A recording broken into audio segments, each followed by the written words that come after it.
I think we're good. All right, guys, what's up? My name is Junior Senpai. Welcome back to the mix. And with me, it's not Brandon. It's actually Vince. What's Uh, up, Vince? what's up, fam? I thought you were gonna be like, "What's up, fuckers?" I, I was I'm actually getting my thing ready so I can record as we talk. I'm just gonna do some random sketching Oh, right in on, the background right on. because I was gonna say maybe we should play some untimed chess in the background, Oh man, that but would be. I would be too caught up in the game. I would just lose track of yeah, what we're talking about. it'd be tremendous. But yeah, guys, welcome to the mix. This one's going to be a bit of a different iteration of the mix because the It's primary better. components are going to be fighting game talk. Uh, Yeah, Not to say that everything here is going to be fighting game related. We could like go on off tangents and stuff like that, or just talk about current events, things of that nature. But the primary components of what I brought to the table, and I'm sure a bit of what Vince brought to the table, is fighting game related. So prepare yourself for that. Truly. Starting things off, Vince, what's good? Where can people find you? you can find me at twitch.tv slash vandal underscore panda. Um, Also, my YouTube channel is Vandal Panda, no underscore, because they don't need underscores. You can put spaces in regular person. I know it's. They need to change that. They need to change Yeah. that real bad. Yeah, so if you guys didn't know, Vince is one of my best friends from my hometown. Hell yeah, dog. It's funny too, cause like I enjoy talking to Brandon. I enjoy talking to Andrew, but like the quality of the things in which we talk about, like we have a lot of things in common, but Yeah. we care about them to like different degrees and different nature. Um, Yeah. Not like when the two of us get together, it's just an echo chamber, but enough to where we can at least talk about a subject for a while, even if we think differently. Yeah, absolutely. Like, and I definitely appreciate everyone's insight, but like, I have a certain amount of respect because I know like if you're talking about something, like chances are you've put like a bunch of time and research into like knowing exactly the points you want to hit. Yeah. Usually I don't like talking out of my ass, although sometimes I can't So help it. it, Sometimes it it's happens. just leaking out It happens to all of us. uncontrollably. Yeah, and like it's funny too, cause like when Brandon and I like get going, like we have some very entertaining talks, and like it's very cool. But like uh, the way you and I talk, like it's just like this nonstop, like it's so we stay in momentum, and an object in like motion tends to stay in motion. Like that's our like sense of talking. Like we just keep on Yeah. going, and we keep on going on like offshoots, and like that's that's one of the things I really appreciate about the conversations we have. Thanks, man. Me too. There I will be like, appreciate you. oh my god, I'm gonna start crying. Oh yeah. There will be like times where Brandon and I have like a little bit of dead air, and like sometimes it's kind of hard to fill that gap. But like when we, like I said, when we get going, and that goes for me and Andrew as well. When we get going, like it's like good shit. Yeah. I think another thing is too. I'm just really bad at shutting the fuck up. Uh, I mean, in cases like this, it helps out tremendously. Um, so yeah, I don't know if you like, what have you been up to? What's been on your mind? All that jazz. I've been working. Oh yeah, where you Um, been working at, by the way? Dude, I've been working at Costco. Oh, oh. I went back to Yeah, Costco I was gonna say I thought you slightly. like there was like this weird cuz I knew you left there, and then I got like updated through Brandon Oh yeah. that you were working, and I'm just like, what the fuck? And then Oh yeah. like I didn't hear about you applying for any places, so I'm just like, did he go back to Costco? And I think Brandon was like, no, no, he couldn't have. He left. He was Well, seasonal. that's I was seasonal, but they liked me. It's just they didn't have any room for the budget at the time, and hopefully this time things have been going really well again. So, another I've been putting in applications for a while. It's just this whole coronavirus thing is like, Makes it a hassle for sure. yeah, like, dude, I've been trying to get a Best Buy job for like, I'm so mad. This is okay. This is random, and a little off topic, but No, you're good. I had an interview with Best Buy. It went really well. Like the position was part time, and the dude like scratched it off and is like, "No, you have full availability. We're giving you full time." And hiring process is about to start next day. Where it's supposed to start. all of that county got closed down. Like the entirety of the county got closed down for because of coronavirus. Fuck. So then it became this thing where it's like, well, shit. Like, and I've been trying to keep in contact throughout the whole process, but they just didn't get back to me. And then now I don't even know if they have like any of their furloughed employees. Also, specifically that Best Buy, um, there's just last time I went in there, it's just no one there actually cares or even knows what's going on. I literally just asked for like phone chargers, and they're like, "Oh yeah, we're sold out." I turn the corner and there's like a bunch of them, and it's like Oh my god. like under $10, and I was like, "What Jesus. the what the hell?" Yeah, like on the topic of work, I'm actually. If you guys don't know, I've been kind of on a leave of absence for nearly a month now. It will be a month shortly. And after that month is expunged, I will be going back on August the 10th. It is the second currently, and I gotta say, I'm not looking forward to going back. Uh, I really appreciate my free time because it allows me to work on stuff I really want to work on, as opposed to like being tired all the time, be like pushing it off to some degree, or like maybe not putting in the quality that I want to, like having the end result being something I truly want. So the free time has been nice, and like I was hoping, and I know it just would not happen because that's not how the world works. That like I would gain some traction. Um, but the content I've been putting out, like I've been enjoying a lot more. Other than like the I have stuff. as well. I've been Thank you. watching I quite a appreciate bit, that. I appreciate that truly. Um, as you but saw by me sending you hella oh, I tips know. on chess moves. Well, like I don't remember the context in which I played. I'm pretty sure I'd like just woken up not long ago, which isn't much of an excuse. But you know, like all the gears weren't fully turning, but they were like turning a little bit, and Yeah. I was just like, "Fuck, I want to play some chess." It's been Well, way too also, long. I was able to look at it without the strain of time Uh, versus. like I love 10-minute chess. I love it truly. Like it's so much fun, and like it adds like just a different I've perspective been on which you play I've the been game. watching a lot of 5 minute chess. Oh, that shit's I suck at 5-minute chess. Like 10 minutes of the capacity where like I just check out. Uh, Um, I've been watching a lot of like what's his name? There's Magnus Carlsen, and then oh Magnus, oh my god, that he's guy's. kind of douchey, but like he's good. He's actually like I he mean, seems he's a top caliber chess player. he Like didn't win here. He didn't lose at all in the last year. so, I mean, he has reason to be cocky, but like I understand why the attitude's there. I just don't. I can't get into that mentality. Like, if I were to be that good, and like, you can never say for sure, but like, I would like to believe that I would be like, on the humbler side, hopefully. Like what's his name? Like, you can be the best and be like, Hikaru. Like yeah, Hikaru. yeah. But yeah, so off tangents. Sorry. No, no, no, no, it's Fighting okay. games. Yeah, fighting games. No, Yeah, well, I was that's gonna say, like, what else have you been up to? Have you been playing anything, like, absorbing any quality content that you've been enjoying, like, yeah, uh, yours. aside from mine? But I appreciate it. I've been playing Valorant. I actually right before I noticed that we were on, I was gonna start recording the intro to a series I was about to start.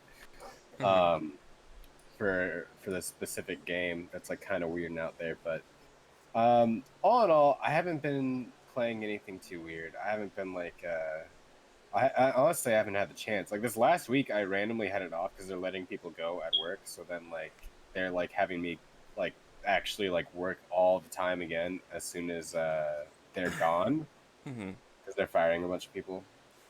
Um, but it's just this thing where like I also don't have constant access to my computer right now. In fact, I'm thinking about moving over to Maya's, but we might have to like move some stuff around and figure some stuff out first. Yeah. So Um, like, uh, I know some personal shit happened that we will not get into because that's a bit too personal You know. Oh, but that has been resolved. Oh, it It's it just has been. yeah, it's That's just good. I just don't stay at my I don't stay at my house very often, especially like when I'm working, because it's like I'd either have to drive the town over or literally go to sleep, wake up, and only be down the street from where I work, and it's like computer or like every night or like being able to chill and not have to worry about traffic in the morning. And like I've been having a Yeah, for tough sure. decision. Understandable. Well, I'm glad to hear things got resolved. Like that's like I was Yeah. seriously like, damn, like I was kind of Nah, shook by the yeah, whole, and I'm sure you were too. Obviously, like you were in the yeah. midst of it. Andrew told me that he informed everybody for me, and I appreciated it because it's like yeah, because it's like kind of weird to explain I and like think I heard through way of Brandon actually. I think yeah, it was obviously passed down to Brandon, and then I think Brandon passed on to me if I recall yeah. correctly. Well, it's because Andrew was literally there right as it happened, but he was outside. Oh so, shit. Okay. so like, and then he and I went and like because I was leaving, so like I went with him, but um it happens. But anyway, let's go back to something that we can actually talk about instead of people just listening to us being like, "Oh, this thing we can't talk about." No, no, no. Life and stuff. Yeah. Oh, Uh, we'll catch up more like about stuff like that after we are done. yeah, for real, for real. I'm down. I guess I'll start things off with the thing we have kind of sort of the least in common, but in common, which is fighters. I'm a big Yep. fighters player. I think you have like a respect for it, but you don't avidly play it by any means. I just I suck at team fighters. It's just I've always have like no matter what game it is, the moment it becomes a 3v3, my brain's like because like you've like in any game that we played where it's just like it's 1v1 character Oh, you do like fine. Like, yeah and I'll kind of get into my thoughts on that in a second as well. But fighters kind of there was a fighting game roundtable where they had a bunch of announcements. That's the word I'm looking for. They had a bunch of announcements from different developers and companies talking about what they're going to be pushing forward through in their respective games. Fighters news was kind of delayed for further into August, which, as I said earlier, it's the 2nd of August, so we don't have to wait that long. But there was a delay on the news and learning more eventually. yeah So who knows what it'll be? Obviously, there's big speculation that Roshi will be dropped on the table, but all uh, but confirmed. Ban- All but Bandai confirmed. Bandai Namco kind of was sort of shutting that down, and who knows if that's like actual fact or fallacy. Who's to say at this point in time? We really don't know until we know. But as far as I'm concerned, with UI Goku and Kefla being on the table for like obviously we have them. To me, this is very much gearing up to be the season where they just give everyone what they want. Like everything that's highly requested, just fucking throw it out there, pretty much. Well, as Um, of right now, we don't know if this is the final season oh yeah, absolutely. It could just get very weird where it's just like, oh, season shit, what season are we in now? Season 3? or Season or 4, three. Oh no, three just started. Three is yeah. the yeah. Season 4, we get all GT characters. Yeah, dude. I is okay. So GT Goku is in the game, yeah? Yeah, yeah, yeah. Is he just SS4 or is he Kid? No, he's Kid, and then his level 3 is him SS4. Does Not he an install. No, no, no. not an install? Okay, I He, was gonna uh, say that would have been a good opportunity for an install right there, just a he, little bit. he used to be one of the best in the game, and a lot of people still consider him one of the best in the game. Yeah, It was kind of a thing where, like, people looked at Season 3, where, like, GT Goku's assist, very good. His angled beam, incredible. One of the best. Um, and, it was considered, and still is considered, like, well, Season 2, best assist. If you didn't run GT Goku, you were tripping. Uh, but with Season 3, like, it kind of balanced the playing field a big, like, everyone with should all have the a good changes and assist. like yeah, in the ABC system. Yeah, which I very much appreciate. I think C assists are a little whack. Like I run one, which is Vegeta's DP. But The I trade-off is that they have a longer cooldown for yeah, being but down. like there's some with like crazy tracking and like very good like hit and block stun potential, Like like it's just like if it lands, it's a basically free combo. the character's down. Well, not a character's down because there is assist scaling. So if a combo starts with Oh an assist, yeah, a skist. it is scaled quite heavily. But the quality No, between A, B, and C assist is just so dramatically different. Where like A and B assist is like season one, season two, like oh this is fine, one but of C them don't assist like. is like it's Basically a super. it's just next level. You just gotta know. Like Kid Boosie assist, like I've talked about it for your team. It's very good. It's I heard. beam Yeah. into easy hit confirm, like screen coverage plus easy combo. Like come on. But yeah, What more can you ask for? I actually had some like I'm kind of having a crisis with fighters right now because I love hitbox. I love playing on hitbox. It's so satisfying. But there's some things where like I'm just having trouble on. Like my defense is quite shaky. Whereas pad, like I played pad for the whole night last night, and my defense felt great. Like I was able to tech dragon rushes. I was able to block mix ups a lot better. Um, but I feel more consistency in my comboing. To varying Hmm. degrees. Like I have an easier time doing Goku Blues loops on pad, but generally, like I'm a bit mechanically more solid on hitbox. I have a way harder time teching Dragon Rush. Like I will swear to God, that's just like, dude, I swear to God, I teched, but not get tech, and it's just like I swear to God, I blocked it. It feels like there's a delay on Are you talking about in hitbox yeah or on on a? hitbox. Weirdly enough, um, It could, and you don't have it with any other game. Like I've even seen. like Like not really. it's really weird. It's really fucking weird. It Um, it could be just it's just having a problem with it. Like I mean, like I know controller support on PC doesn't always work the best for that game either. yeah. So I'm kind of like having this like, do I go back to pad or do I Stick with it and figure out what's going on. yeah, and try to like workshop through my problems, which the obvious answer is keep playing hitbox because I enjoy hitbox so much more. But as far as like becoming like a better quality player, like You want to controller. stick with what you're going to be using for everything, yeah. But For that, yeah. it's funny too because like I feel like I'll play neutral more on hitbox, um, because like I don't have just a super dash button at my fingers. Like I have to do a combination of two buttons. Um, Yeah, so like I feel like I'm super dashing a lot less on hitbox. which is kind of a good thing Oh yeah, big because time. it breaks that habit of just It's constantly just right spamming. there. Let me just spam it. Yeah, and it's so hard when it's on a trigger too. That's Mm-hmm. that's that's what always made it hard for me not to hit it because it's like go in, Mm-hmm.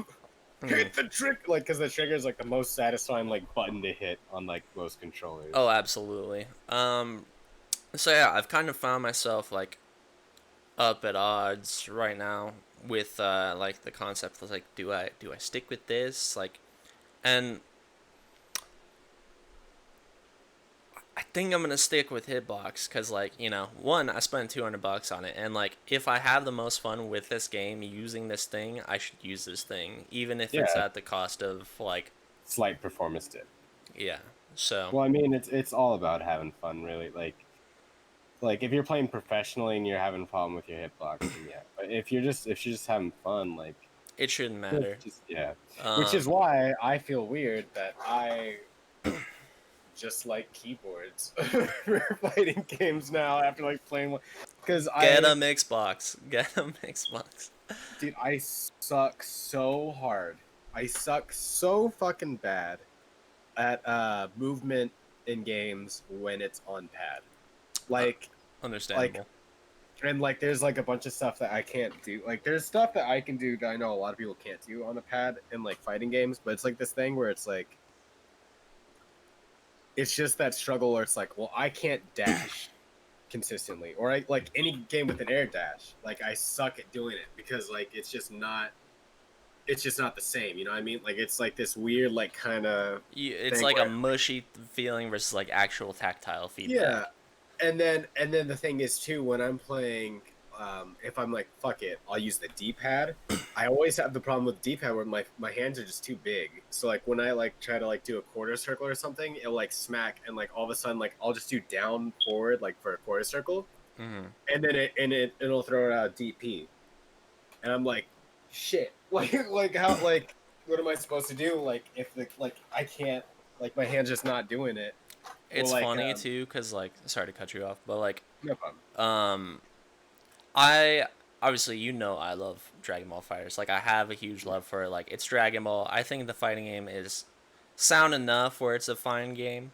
Obviously I have my own qualms with it, but like you know, One of the most balanced games besides UI I, Goku. yeah, fuck that guy. Like when there's actual neutral being played, I love the neutral in that game. But the hard part is like it's very rare to actually get an instance where neutral is actually being played. Because there's always going to be one aggressor, and then it's like, I should show you a video. It's by someone named Lotus Asakura, mm, and he has some matches where like I don't like YouTube videos often, but I like this one because like the neutral of like them playing fighters was like I've watched a really lot of his good. videos, but like I've never seen neutral like this between like him and someone else. I'm just like, dude, this I is think making me that's, want to play fighters. yeah. And I think that's another thing where like I had to disconnect with fighters because like it's not just the fact that like learning three characters is like, for me it's like I just want to get in Mm-hmm. and like pick one and like deal with it. And then it's like kind of like the bit that's I think that's kind of my issue with the game. Is not that I don't like it, it's just I feels like the barrier to entry is like kind of high. like like it feels like compared to like I don't mean like oh like it's I would agree and because it's disagree too at the hard. same time, but please continue. I mean like I mean so okay, here's a better way to put it.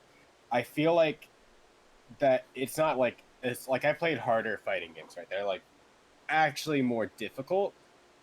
But where I say like the barrier to entry is so high is because it is really advanced, but it feels like the amount of studying you have to do to get like a baseline performance is really high. And then if you're not like super into fighting games, or if that's not your favorite fighting game, I feel like that's a really hard goal to hit. Like to because like we jump into Under Night just for like shits and giggles. And like Yeah, and if immediately like like I'm if like you have a I like basic understanding of like something like Street Fighter or Guilty Gear, like I feel like you can definitely get by in yeah. Unist. But the combo And is definitely different than Street Fighter for sure. for sure. And there's so many more advanced things in that game, but it feels like just the feeling of like being able to play it feels good. And like I think another thing that bugs me is like when I just want to play one character and learn them. So like like when we're playing In Birth and like like when I started switching around, like I'd stick with them and like okay, and I get a salty run back with that character. In Dragon Ball, I always had the problem where like after the character I really want to practice dies, I'm stuck with two suboptimal characters, or I'm stuck with characters I'm not enjoying playing as much as this other character right now. And I think that kind of bugged me Yeah, it's either too. have like one good character and two really shitty characters, or like three mediocre characters. Um, Yeah. and like it's I would agree and disagree because like unless the characters you're picking are so uniformly different, which that is not always the case in fighters, like there Yeah. is some sameness between them, but there are things that Some overlap. differentiate from one another.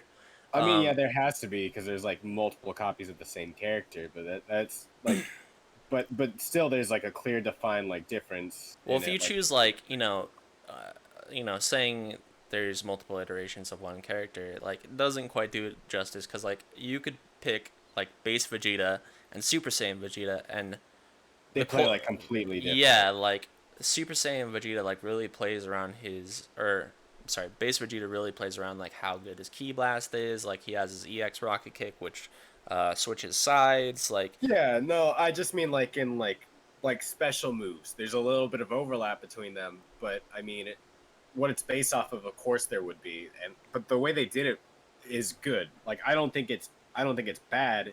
It's just like if you specifically are playing one character, you like a certain character that doesn't match up with the rest of the cast, it can feel weird. Like if you're playing Ginyu and like you're like I only like the style of Ginyu playing, it's like well your only like other option that can kind of be similar is Janemba, and it's like not everyone's gonna like be down to play like those two characters, and that's like a weird like that's a weird example, I know, but like I feel like you understand to a degree what I mean. Yeah, I get where you're coming from.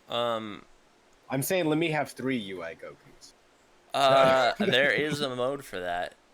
No, It's I'm not. not like it's not it's actual like main mode like casual matches or ranked matches or something, but they made a change to arena matches where it's like more of a party game setting where like there's like random rule sets where it's just like there's one called me myself and I where it's just like you pick one character and you get 3 copies of that character or Oh, it's like test your luck in Mortal Kombat. yeah, more or less like they're like one hit KOs or something like that. Jesus, uh that's when the neutral comes in. I know, actually.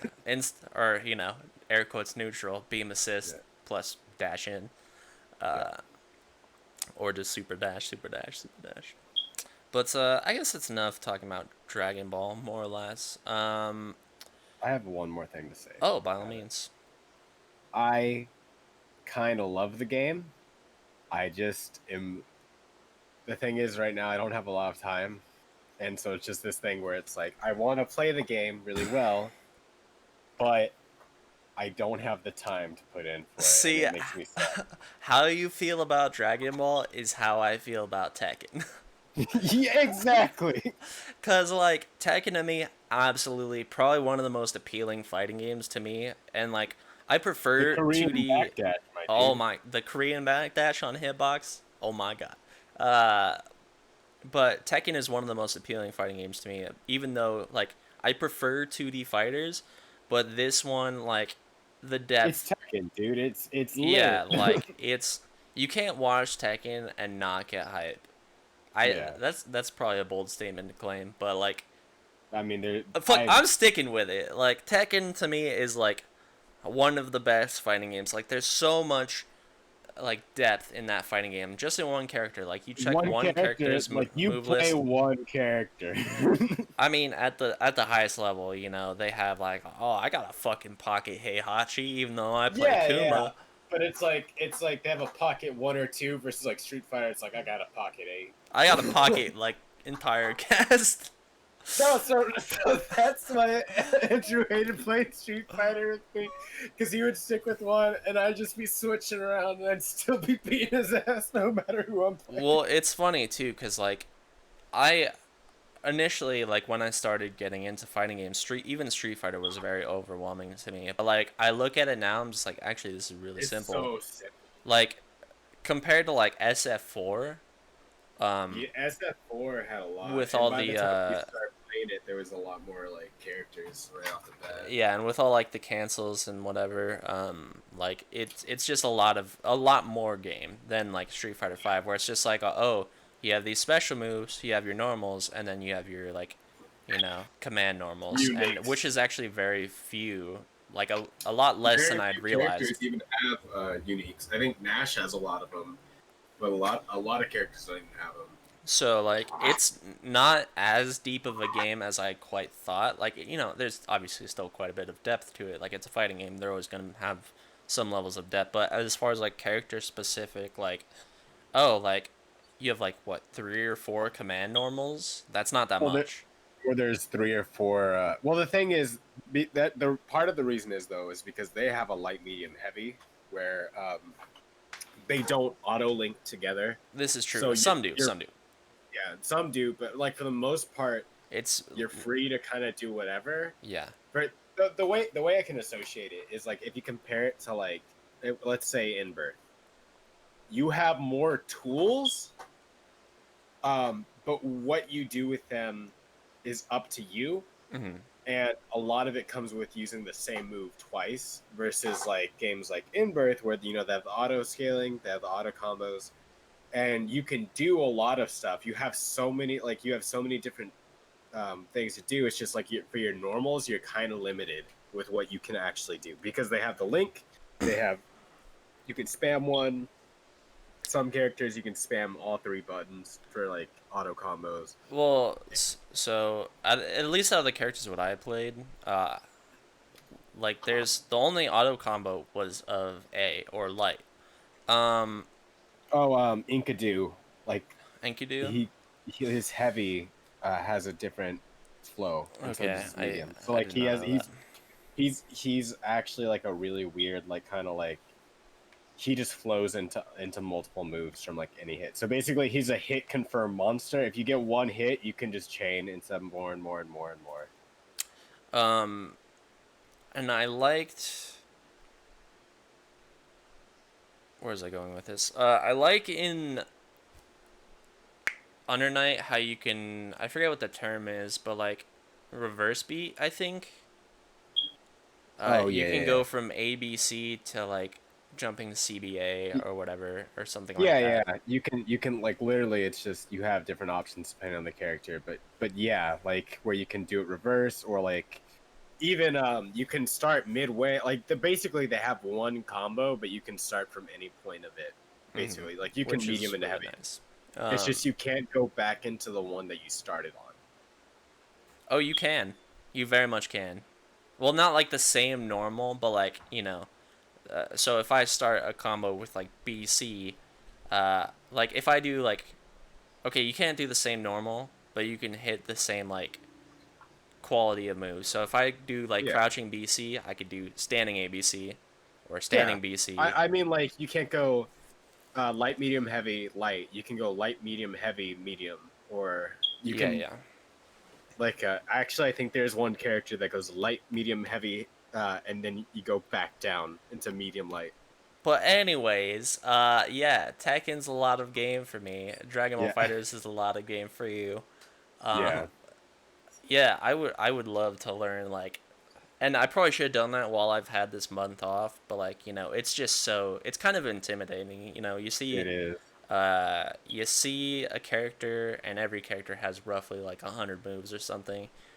Um, it's a lot to digest, and like I did have a good approach to it initially because like, you take these. I would take notes on every move. I would go through every move, take notes. It's just like, all right, this appears good to me. This looks good to me. I'm gonna work around these core concepts and then expand upon these core Yeah. concepts. And Whereas that's where like that game is hard. every other game though, I can be like, oh, this is this character's entire move list. All right, I could probably incorporate this. Like in Street Fighter, you can learn literally every combo for a character. Um, Like the you have like there's people that like if you watch pro play where they'll just do the same combo the moment it's open. Not even based on the situation up. It's just like this is the best combo for damage. Or like I'm so not even like trashing them. I'm saying like there's not much you can do in Street for Fighter. sure. It's mostly based on footsies. It is And because it's like the I really combos are like just kind of that too. But like, I like actually playing footsies, especially coming from Dragon Ball. Like, I feel like my slow down. appreciation of neutral and footsies and like everything that goes within it is like, and I know these are like, uh, Corey Gaming was on Sajam's podcast for their first initial one. I don't think Sajam's done a podcast in a while, but the phrase neutral and footsies are like very good like buzzwords, right? Yeah. Someone will talk about it without having like a full understanding of what it is. Like, oh, that game has not very good neutral, or this game has great neutral, or footsies. I love the footsies in this game, but they'll like talk about it without like the fullest understanding of it, which Yeah. I wanted to say that that wasn't the case, but one game's neutral, I was actually very surprised at how much I really enjoyed was actually Mortal Kombat's.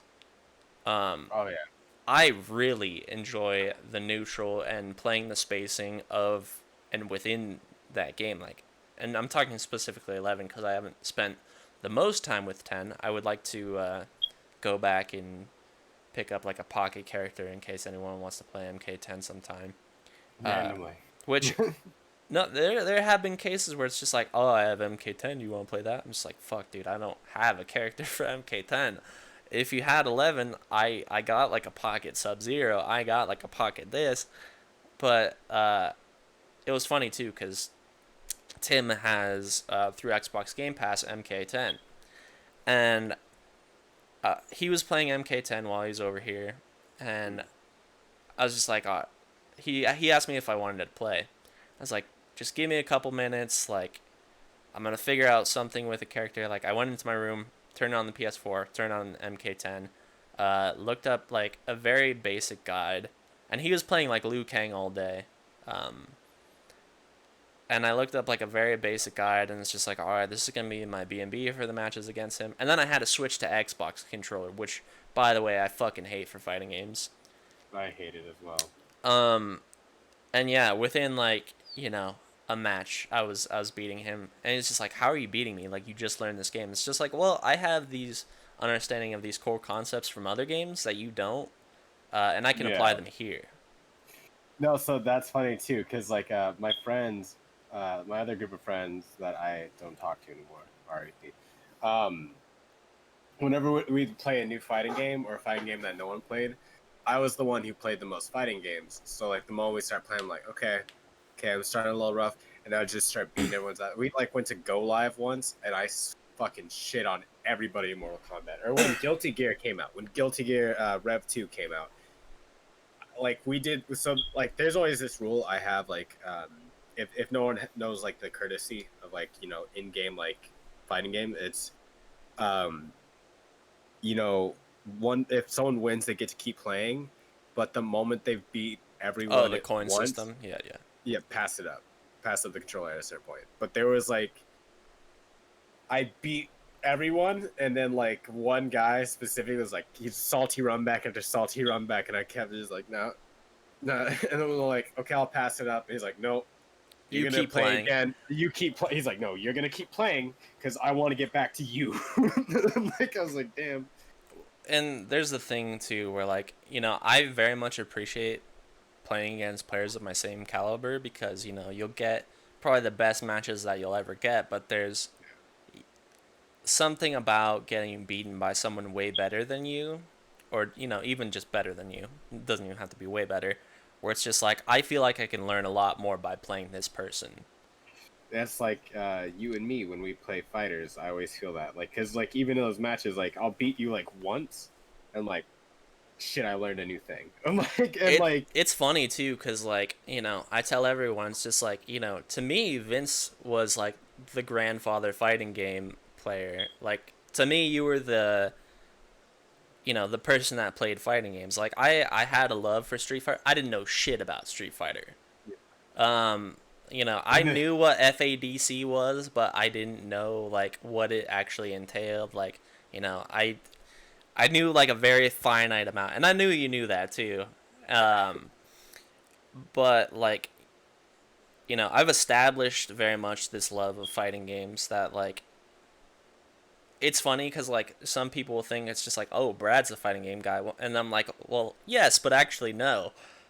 Vince is just as much like a fiend, and maybe not as much these days, but you there were hasn't been too many games that have intrigued me until you showed me In Birth. Actually, so good, I so it says good. I'm offline on Steam, but a lot of times I'm just in there just fucking figuring shit out. I actually haven't played in a minute, and like, it's really sad because it is the instance of this game, and this game specifically, where it doesn't get that much love, and it's such a Yeah. fantastic fighting game, but it I like think specifically it is just the characters and the story. The people like, because it's a very Japanese game. So then when you bring it to a Western audience, they're gonna look at it and be like, nah, or it's not Street Fighter, or it's funny that you say that because Blaze, or not Blaze Blue, Grand Blue, Guilty, Grand Blue. But like Grand Blue, everyone on like day one of Grand Blue, everyone was talking shit about this game. It's just like, I don't think it's gonna be that good. Like, I'm not that fond of it, or like everyone was like, oh, this is gonna be like an exclusively uh, Eastern side game. Like, this is gonna be like, Asian territory. Like no one on the West Coast is gonna pick this shit up, but actually, like it got a lot of traction surprisingly, and I Yeah, would love but to go back myself and do you sit know down. why? Why? Do you know why? So a lot of people who don't know what Grand Blue is, well, one, there's an anime, Oh, I did but not know that.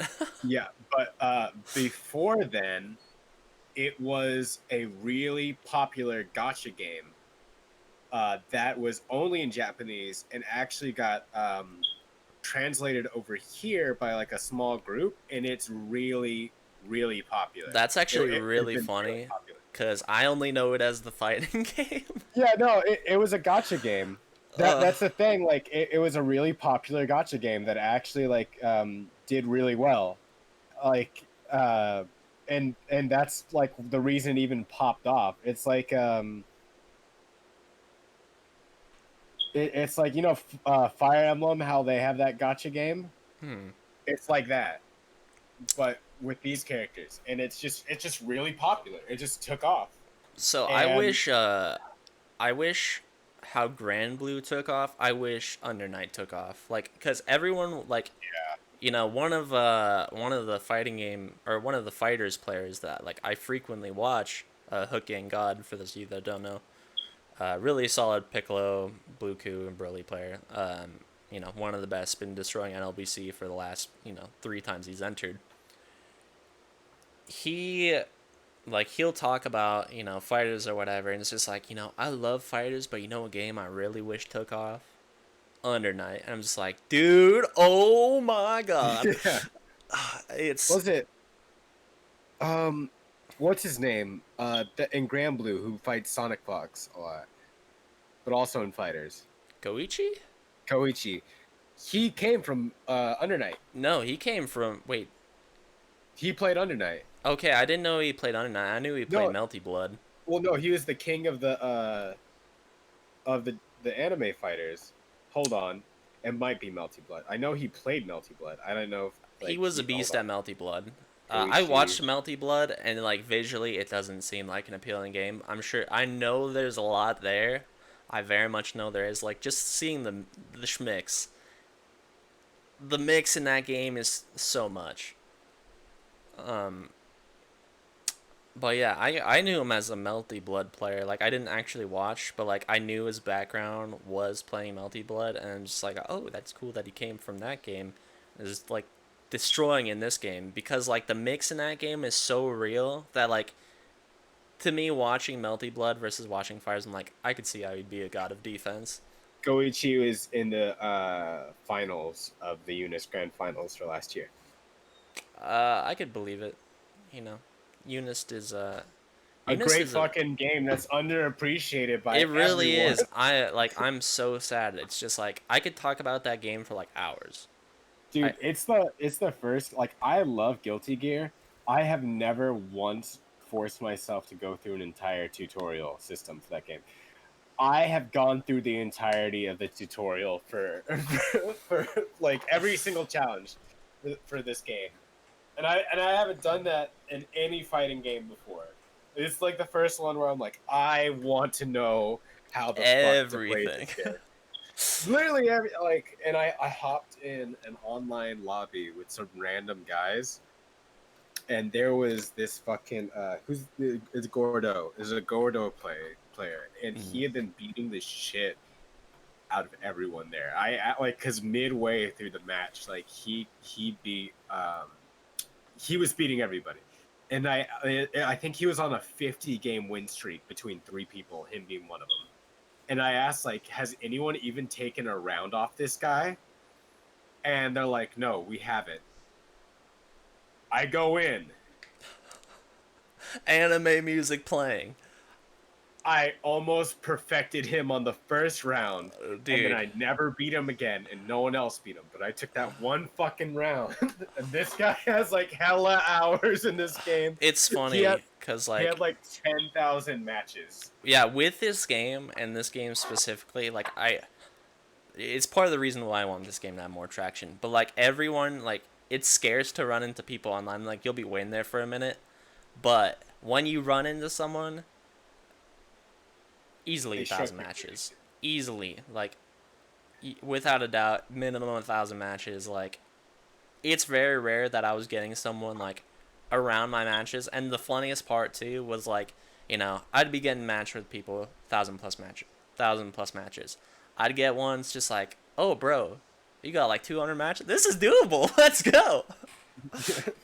Yeah, you are the weakest one I've faced. And it's funny because like I will Shrek this person with 200 matches, which I'm coming from a primarily team-based fighting game to like I have a very different perspective because like we have flip-flop perspectives here. Like you're like the solo like 1v1, play me in Street Fighter, play me in Tekken, whatever. Maybe in units. And then you going into team-based games is a struggle for you. Like I have the opposite experience where like Dragon Ball FighterZ was my first real like let me dive into this game. It was, wasn't it? Because I think about it before, there wasn't really any fighting. Like you played like a little bit of Street Fighter, and you didn't even have an interest until you started playing. Like you didn't even care about Smash. You didn't even really like. I still kind of don't care about Smash. I don't care either. You didn't like care at all until you started playing Dragon Ball, and like that was the thing where like I was like, finally we can play. Although I remember the first night where like you got Street Fighter 5 and we were playing, and like you got kind of upset at me. Well, that was like before my crusade here. I had a really shitty experience with Street Fighter. I'll tell you about that in a second. It can get really bad. But the another like horrible thing was I was playing Alex, and for those of you who don't know, Alex isn't even like a great character. Like he's gotten better. He's gotten better for sure. However, actually, what tier is he right now? I'm gonna look this up. He was one of the weakest characters when he was first introduced. He was not a good character for a long time. Right? Like he had like zero professional play whatsoever, zero. And a lot of people in that scene, you guys are probably gonna hear some audio real quick from. All right, now no more audio. I get to look up a tier list but continue. Sorry. But he was never really good. The thing is, in Street Fighter, it's all about footsies and my footsies were terrible. Neutral. They're still not the best, but they're better. And that's the thing though. Bradley was playing fighters, which at lower entry, there's not really much neutral game. So the moment we got in, it became this thing where like I would just be sitting still, and then he'd throw a fireball, and all of a sudden I'd be on top of him. You know what? Alex's someone created a tier list. Alex is still bottom tier, but the bottom tier is C tier. Top is S tier. Yeah, he used to be in the F for a lot of people. He's still not that great, but he's not even my best character. My favorite character. Well, he's one of my favorite characters to play because to me he's the most fun. Because like I had like a really good Balrog for a long time, but then Balrog's like top tier. Like he's top tier since he came out. Like dude's broken. And I played like a lot. I have a decent G now, and like there's a few characters I play like pretty well, but like he was the one that like that I was really like I really like have the fun playing him, even though I know he's not that good and he's not even my best character. It's just fun to play, and I was just abusing Bradley like all day and all night because there's just this thing where it's like.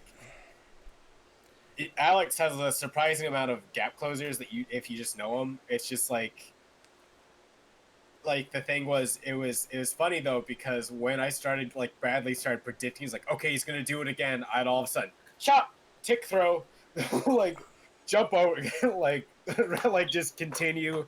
And then the V trigger where like Bradley be blocking. And then all of a sudden I'd burst through and he's like, what the fuck? And then I'm behind him continuing the combo. Well, and it's funny too, because like, Dragon Ball FighterZ initially, upon me playing it, my neutral was not the best. And I stated it already, but my neutral is still not the best. But like even, like you've seen me play Eunice now, like current day. You've seen me play, other games. Your neutral is so much better, and part of me thinks Eunice is the reason because that game needs a lot of like. Well, it was even pre-Eunice, right? Yeah. I had uh, and a lot of it's like watching people play. But you know, I played Mortal Kombat 11. Like Mortal Kombat 11 was like the biggest lesson of neutral for me. It's just like I can't just jump in. Like I gotta like slowly creep at these people and then like take a like backdash or like That's a because step back. The Mortal Kombat uppercut is one of the strongest punches in the Yeah, universe. there is no air blocking out of what I recall. No, It's zero. just you get hit if you get reacted to, and that, Remember, oh, sorry. I was just gonna say I was shocked when I played Guilty Gear. I'm like, there's an air block. oh Like, man, like I like air blocking.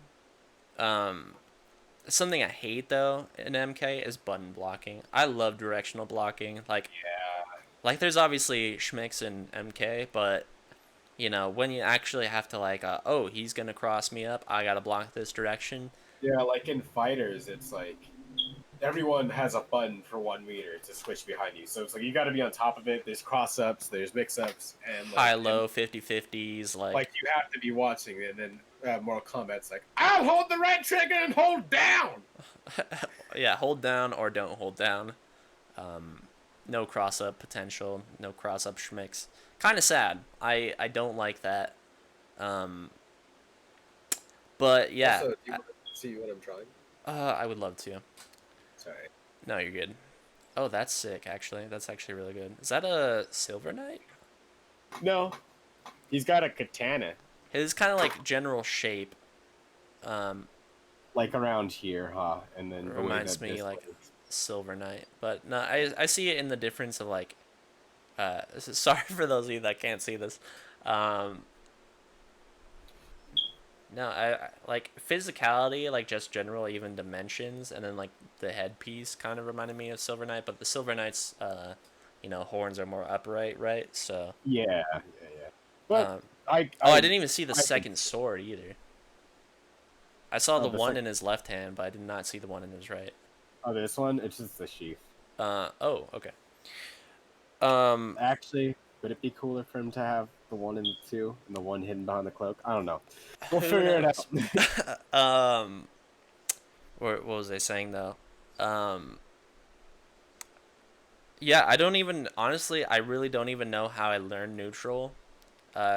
Especially coming with a fighter's background, right? Like, cause at entry Goichi. levels, it's it's super dash, vanish, beam assist, Just walk pure in. chaos, really. Um, in the beginning stages, there's not really much neutral to be had, which is pretty upsetting because the neutral in that game can be so good. Um, so like going to a game without a beam assist to cover your dash in, or a vanish or a super dash, made me like, all right, I got to get this right in my head. And a big lesson for me was actually playing Street Fighter V online. I harp on people for not wanting to sandbag, uh, or get sandbagged. I have a general misconception of the term sandbag, where like sandbagging is, playing at a lower level to kind of uh, get like take hits from somebody or something like that. My understanding of sandbagging was like getting beat up on by someone of a higher caliber and just continuously getting beat up on, and then until you get better, you evolve or whatever. Yeah. And I would constantly say like people are afraid to get sandbagged, like that no one wants to get bodied. Like people get the slightest like negative enforcement, or like you They get lose wrecked one. They and then lose it's the just like, series. all right, I'm out, whatever. They don't want to keep on losing, but like Versus like you and I, when we have those 50 games I of had fighters and I win one. I had a day of Street Fighter, like a full on day. I played 30 matches. I won like two. Yeah. Um, and obviously that is because like partially like my understanding of Street Fighter was very like one dimensional or whatever. The netcode's not the best. I was having a bit of that. I was definitely having some stuttering. The rollback in that game is not very good. um, Mm-mm. In a lot of games, it's not that good. It Something to works talk fine in about. Japan, though. Oh yeah, ha ha ha ha. Um, But I guess we'll move on to an actual topic. Oh yeah. Instead of uh, just generic fighting and game.exe I stuff. love it. I love I talking love about it like the too. meat of everything. Oh, So the Guilty Gear meat. Strive, for I keep saying my transitions are terrible right now. Guilty Gear Strive for the fighting game roundtable. Two characters got name dropped, which is one Leo Whitefang, Yeah, hell yeah. and I'm gonna butcher this guy's name, but Nagori Yuki. I actually okay. Alex is telling me about, it, but I haven't seen it. To me, this means like my Guilty Gear background not huge. I've watched Guilty Gear, but my actual knowledge of the characters within it, like I don't know how hype I should be. Nagori Yuki looks He's very new, is interesting what to I me. heard. Yeah, I don't know. I Oh really don't no, know. he's new. Okay, so looking forward to it. I've been looking forward to playing Strive for so long. I picked up a bit of Rev 2 because I had a general interest in the game. Like I've watched a whole bunch of it. Like I've heard people talking about it, and it's just like, oh, dude, you know what I fucking love? Guilty Gear. And I'm just like, okay, like there's got to be a reason people are talking so fondly of this game. And you, like I've stated this before, you were the person that originally talked to me about Gear, which is like, oh, maybe I should like kind of look up something Oh to yeah. get a general idea. And this was way back. This was SF4 times where you were talking to me about it, and I was just like, all right, like, this game's got to be good. And then in recent days, like, I hear people talking about Gear, and I'm just like, I want to be as fond of this game as other people are. Um, so I picked up a bit of Rev 2, played a couple online matches. Haven't played since, and this was a while back. But ever Yeah. since Strive got announced, I've been so hyped for Strive. I've been trying to get like the hype train going. It's just like, are you picking up Strive? You picking up Strive? Let's get it. I'm And just happy that Axe is wearing pants again. so yeah, like I'm very excited for Strive. Like Strive aesthetically looks like a fantastic game to me. Other than the actual user interface, it looks like shit. Um, Of course. Hopefully that was just like a beta thing, right? I think it is too. I think they put it out just to see people's feedback so they can change it It beforehand. reminds me of like a Them's Fighting Herds, which is another game that's like gained a lot of traction with the whole COVID thing because it's got good rollback and much like Under Night and Gear, some very hardy tutorials, which I very much appreciate in fighting games. Like Tekken was like one of the worst examples of not having a good tutorial system because like they relied so heavily on external knowledge of like YouTube or like, oh, I'm a legacy player. I've been playing since Tekken whatever. Are Heihachi combos still the same? If yes, I'm good. Yeah. So, Dude, sorry, what were you gonna say? I know I've told you this, but that one, not Tekken, but that one, God, you love this game too. Virtua Fighter Champion Oh was still my at god. Evo, and he decided to randomly join a good old Street Fighter competition and ended up winning I after still learning the game in like 10 minutes. I think are you talking about Kazunoko? I think so. Cause yeah, Kazu did that, and he fought Daigo, and he was playing Yun, I Yeah, believe, out of what I that's recall. when Daigo was like at the The top of his. Beast, peak Street Yeah. Fighter 4. I still love watching Daigo matches, by the way. Oh yeah. So yeah, he was playing Yun, and like I loved his like explanation. It's just like, why did you pick Yun? It's just like, well, I didn't want to learn the neutral for this game, so I picked Yun. I was like, what a beast. But That's the Kazunoko, champion talking right there. Kazunoko is still a huge name in fighters actually. Um, one of the best Yamcha players that I think of. Like he was one of the ones that really pushed the pioneering of like, hey guys, Yamcha's actually really good. Oh, Um, yeah. but yeah, Kazunoko like still a big name. I He's just waiting for Virtua Fighter to come back. dude, I still have a copy of VF4. Like, let's go.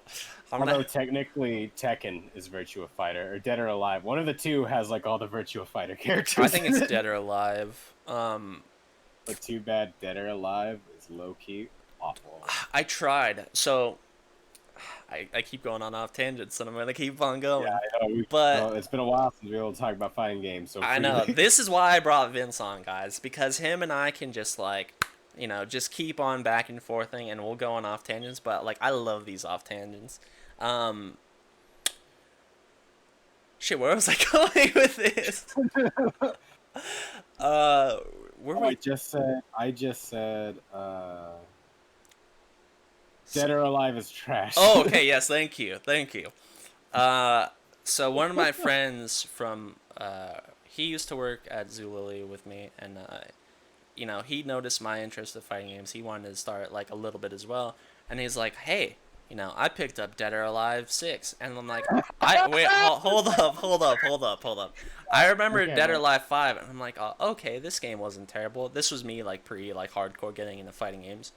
Uh, and Dead or Alive, my experience with Dead or Alive was always in the past. It was like Dead or Alive 2, Dead or Alive 3. I remember those being good games as a youngling. So, and I had some experiences with Dead or Alive 5, and I'm just like, yeah, like at some point I'll pick this up. And then he like kept on pushing me as like, oh, hey, Dead or Alive 6, core 6 characters, free. Don't even gotta buy the game. I'm like, alright, I'll install it just for you. I spent an hour in that game, worst hour of my life. I regretted every second. I'm just like, the tutorial was shit. The normals and like, I don't know, dude. Like something about that game just felt fucking awful to play. Um, it is. It's really awful. it none of it felt good. Which, I'm hoping deep down inside, and I have heard people talk about Virtua Fighter, and I've heard them talk fondly about it. I'm hoping it wasn't like a rose-colored glasses thing when I was a kid, where like I hope I'm not just fantasizing about this game being great and then go back to it and just like this game is fucking terrible. Why did I ever play this? I hope it's not that. No, I think it's still good. I think the thing is though, it's hard, especially in fighting games, because things change. Like, I mean, if you really look at it, it's the same, but it's just things feel different because it's like the amount of complexity that had to be added on because everything was kind of the same at one point. That now it's kind of hard to go back and like and just the missing of all these like Core quality of concepts, life, yeah. yeah, and quality of life changes, or like like like basically all these things that we've gotten so accustomed to over the years. It's kind of hard to go back. It's like when you go back to any like old game and like you look at the graphics, like this was amazing when it came out. Why does it look shitty to me now? It's like because you were accustomed to that being the new thing. Like the top You, of the yeah, creme de la creme. like when you go back and you remember like Modern Warfare 1 graphics like I still around think that. they hold up kind of okay. They hold up kind of okay, but if compared to now, you're like shit. It looks like trash. Or like Halo. Halo's a good one. When Halo first came out, it's like shit, dude. Like this looks amazing. This is amazing. And then Next level.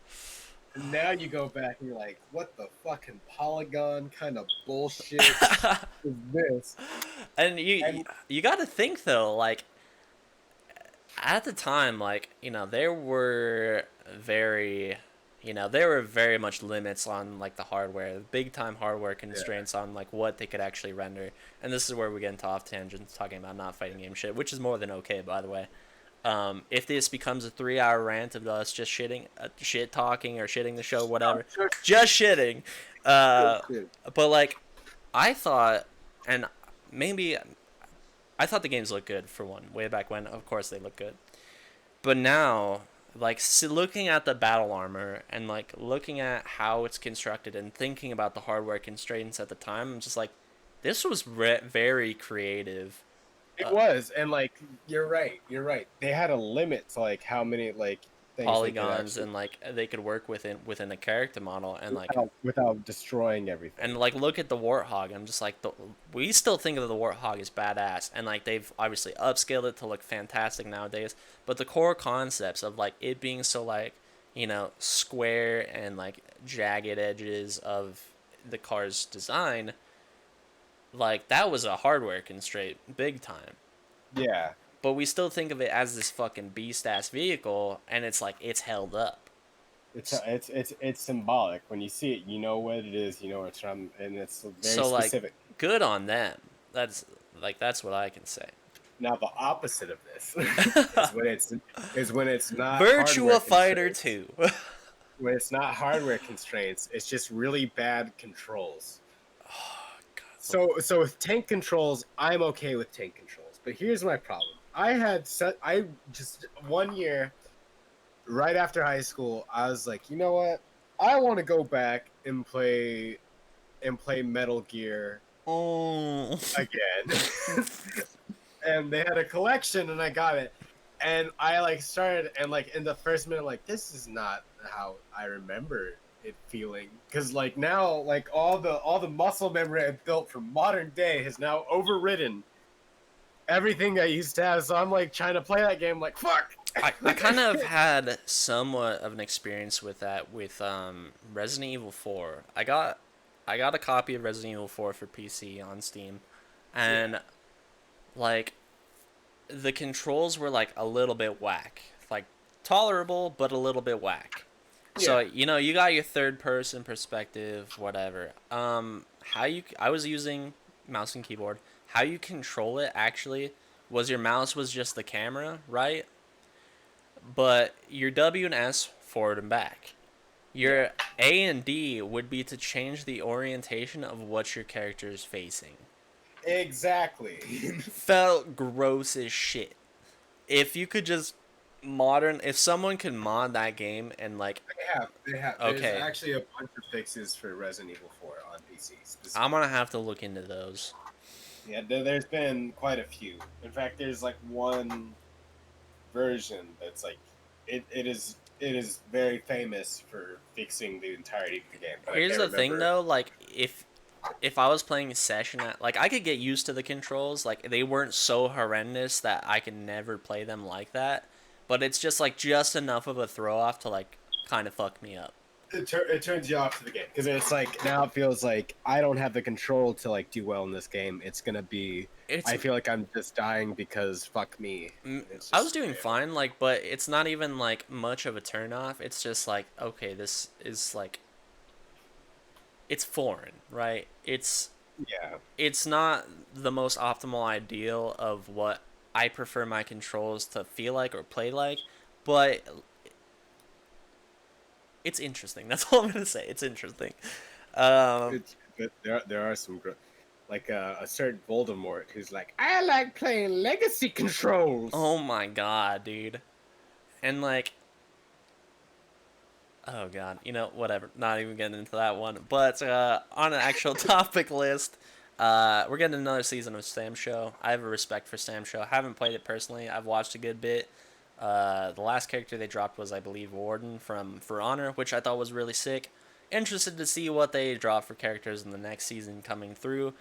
But as far as picking up the game, maybe if it goes on sale, once again, Yeah. a good example of a game with very interesting sense of neutral. With like, you know, if a hit lands, it's gonna do a lot of damage, and It's basically you're gonna die. yeah, especially with a heavy slash, big damage, big damage. I just, you know what I wish? I wish that they bring For Honor back, but instead of making it a MOBA, they just make it a fighting game. Like, cause you know, like, cause the base game of For Honor is a MOBA, I but it's so not fun. I I think For Honor personally is fantastic. Like the dueling, like I very much enjoy the dueling. Exactly. Like 1v1, Exactly. like square up fam, totally down for that. I had a lot of fun with that game in like the 1v1 or 2v2 scenario. And Yeah. one of the things that I thought was the best, and I've talked about this a lot with For Honor, was the story mode made me a god at online. Cause like all the shit in story mode of like the bosses or whatever Yeah. was so hard to react to that they made people's attacks upon you, like normal people's attacks upon you. I'm like, this is like slow motion, dude. Yeah. Cause it's also a lot more telling. And Cause yeah. which I think is like a huge point for me in fighting games as well. Like, let the story mode make me be a better player online, and on top of that, um, give me solid tutorials to prepare me for the actual shit that I'm about to go through in the trenches of online warfare in these Yeah. fighting games. Which Sajam, something I'm bringing again is from the podcast Sajam and Core Gaming. Gerald from Core Gaming had. Uh, which, and he's had this talk with other people as well, but this is like one of the ones I think of, is fighting games. For one, don't do a good like, not all of them, right? There are very good examples of like a Guilty Gear or an Under Night or a insert fighting game with good tutorial here. That actually prepare you for the online. Dragon Ball FighterZ is not one of them. It is fucking not one of them. Let me No. just say that. But like, I want to see fighting games and the genre itself evolve very much so, because like I have a huge love for the scene, like, and I know the scene for a lot of people is very appealing, but a lot of people won't actually get into it, which is very disheartening. Part of it though is like for fighting games, there's a lot of gatekeeping.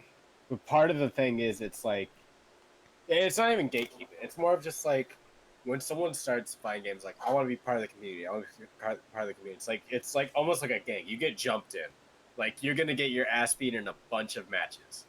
And the reason that a lot of people, when they first bring you into that kind of scene and they want you to learn or like play, is not because they just want to shit on you, but it's kind of like a toughening of sins. Like you are gonna lose.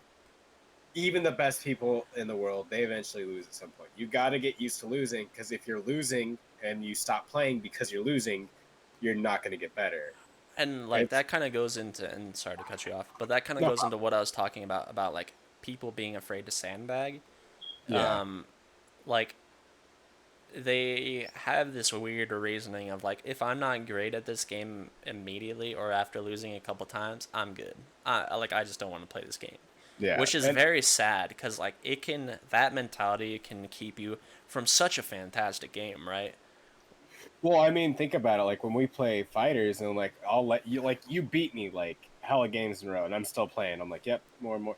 And I like, love that. Like I have such a respect for like people with like alright, I'm just gonna learn as I play. And I get like such a Dragon Ball thing. It's like he's learning as he fights. Yeah. Well, no, because I think like remember like I feel like too like even when we were playing, because when I figured something out and I do it and you weren't expecting it, you're like, oh shit, I He's remember evolving. that. I love this. But it's this thing too, like where it felt really satisfying, like to catch you off guard, and then you're like, shit, now I have to be on guard for that, and then you would try to do, like I remember, like there was like 10 games in a row, neither of us threw a throw, and then there's one time where I faked pressure, like I was dashing at you, step back, and then dash back in to grab you off the whip. I'm just like, all right, like, and that's the thing too. Like, I'm gonna bring up Sage M a lot. I've digested so much of his content, where he was talking about he was a wrestling coach, and the thing that Did not expect that from Sage. yeah, actually that's how he got into Commentating. well, maybe I don't know. But one of the characters from Street Fighter 4, the guy with the wrestler, right? I can't remember his name. Zangief. No. With the actual like wrestling unitard, right? With the kick guards and whatever. He had kind of the gi. He had the roll, the blonde guy. I genuinely can't think of his name, but he was a grappler, and he's just like, I'm gonna play this character because actually this is totally aside from the point, but yeah, he picked up that character because he was a wrestler of sort. It's actually killing me that I can't. Abel or Abel or whatever. Abel. So he picked up that character or whatever. That's totally aside from the point. But the thing that would make him the most hype when he was a wrestling coach was not seeing the best student perform, but it was actually watching like potentially the shittiest kid in the class using this core concept. It's just like the very most elementary thing and using it in a match and executing it well. And like I felt that, like I feel that same thing. I'm just like when I see like you, or like I haven't gotten Brandon to really experience. I want to sit him down. Like I want to explain. It's like, this is why fighting games are sick, and I want him to have that same love. But if it doesn't happen, it doesn't happen. Most of his experience was like somewhat negative. Well, not that. It's just he plays a little bit of Mortal Kombat, but like he mostly plays Smash Bros, which is a completely.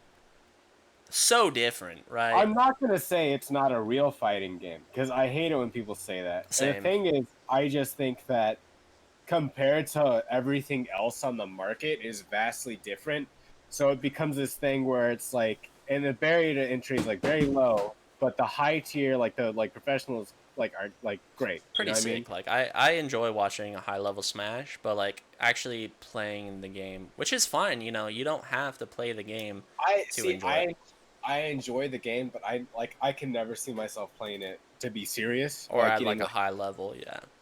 yeah, and that's the thing where like that's not what the game is supposed to be. Thing is, there is a very top tier collection of people who just fucking are great at that game, and it's impossible to not respect how good they are at that game, and it's just this thing where it's like the thing is if you only play Smash Bros or that's your only entry to fighting games, when you step into the world of like every other fighting game, it feels foreign. So different. It's so much different because like the thing is like realistically, Street Fighter kind of set the basis for almost everything. For like what a air quotes fighting game is. Yeah, like it set the standard. It was like the first like It was the fighting. kind of like It literally pioneer, was the right? first fighting game, wasn't it? Like, Original Street Fighter, I honestly don't know. Like, yes, the Street Fighter One was like the first fighting no, game. no, no. It was shit. What was it called? Was it like Oh, you're karate or right. something like that? Hold on. I don't know, but there. I could be way wrong with this as well, but it's like a guy in a white gi, a guy in a red gi. Uh, It yep. was Karate Champ, Okay, okay, yeah, yeah. I was more or less right. but that's what Street Fighter was. It was just a better version of Karate Champ, and then Street Fighter Two came out, and it had like a Vastly bunch of different. characters, Vastly different. and comboing was a glitch Yeah, yeah. where they're like, oh, they're getting hit again after right being hit, like, because it's just supposed to be one hit at a time.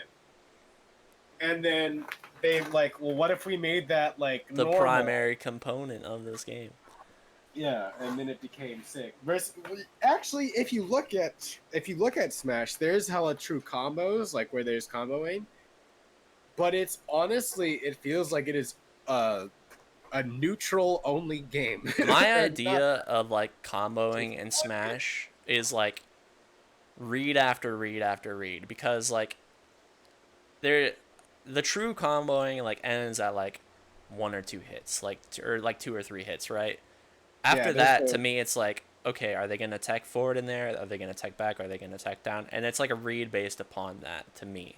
Well, Uh, also there's like the other thing I think of too is it's not about KOing your opponent. It's about weakening them till you can knock them off. And a lot of the time, like there are those people who just like crush it, but there's a constant back and forth. There's not a lot of hits done. There's not a lot of there's a lot of iframes after being hit, but there's not a lot of hits done. So it's like people like you get hit and you have a moment of reprieve versus like in other games where it's like if you get hit, it's just a never-ending stream of shit on your face. mhm.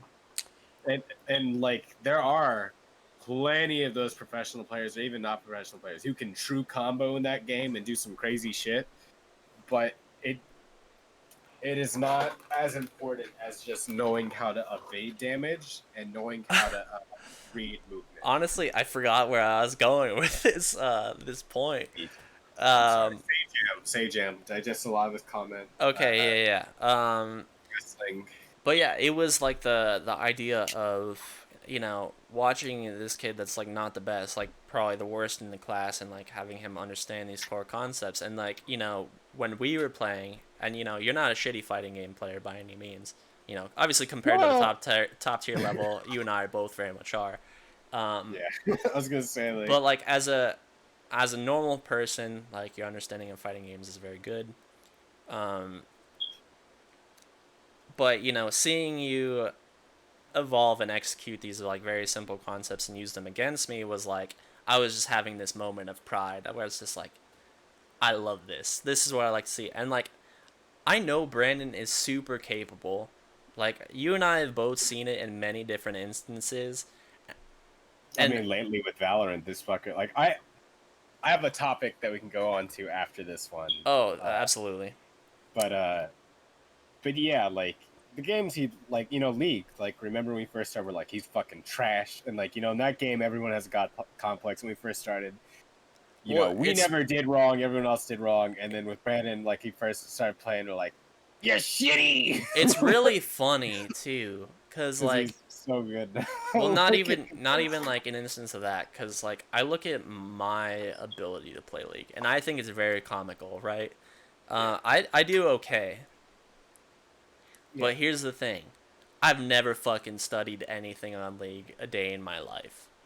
Like yeah. Brandon has spent the time to like learn builds, learn runes, and I know you've done that to some degree as well.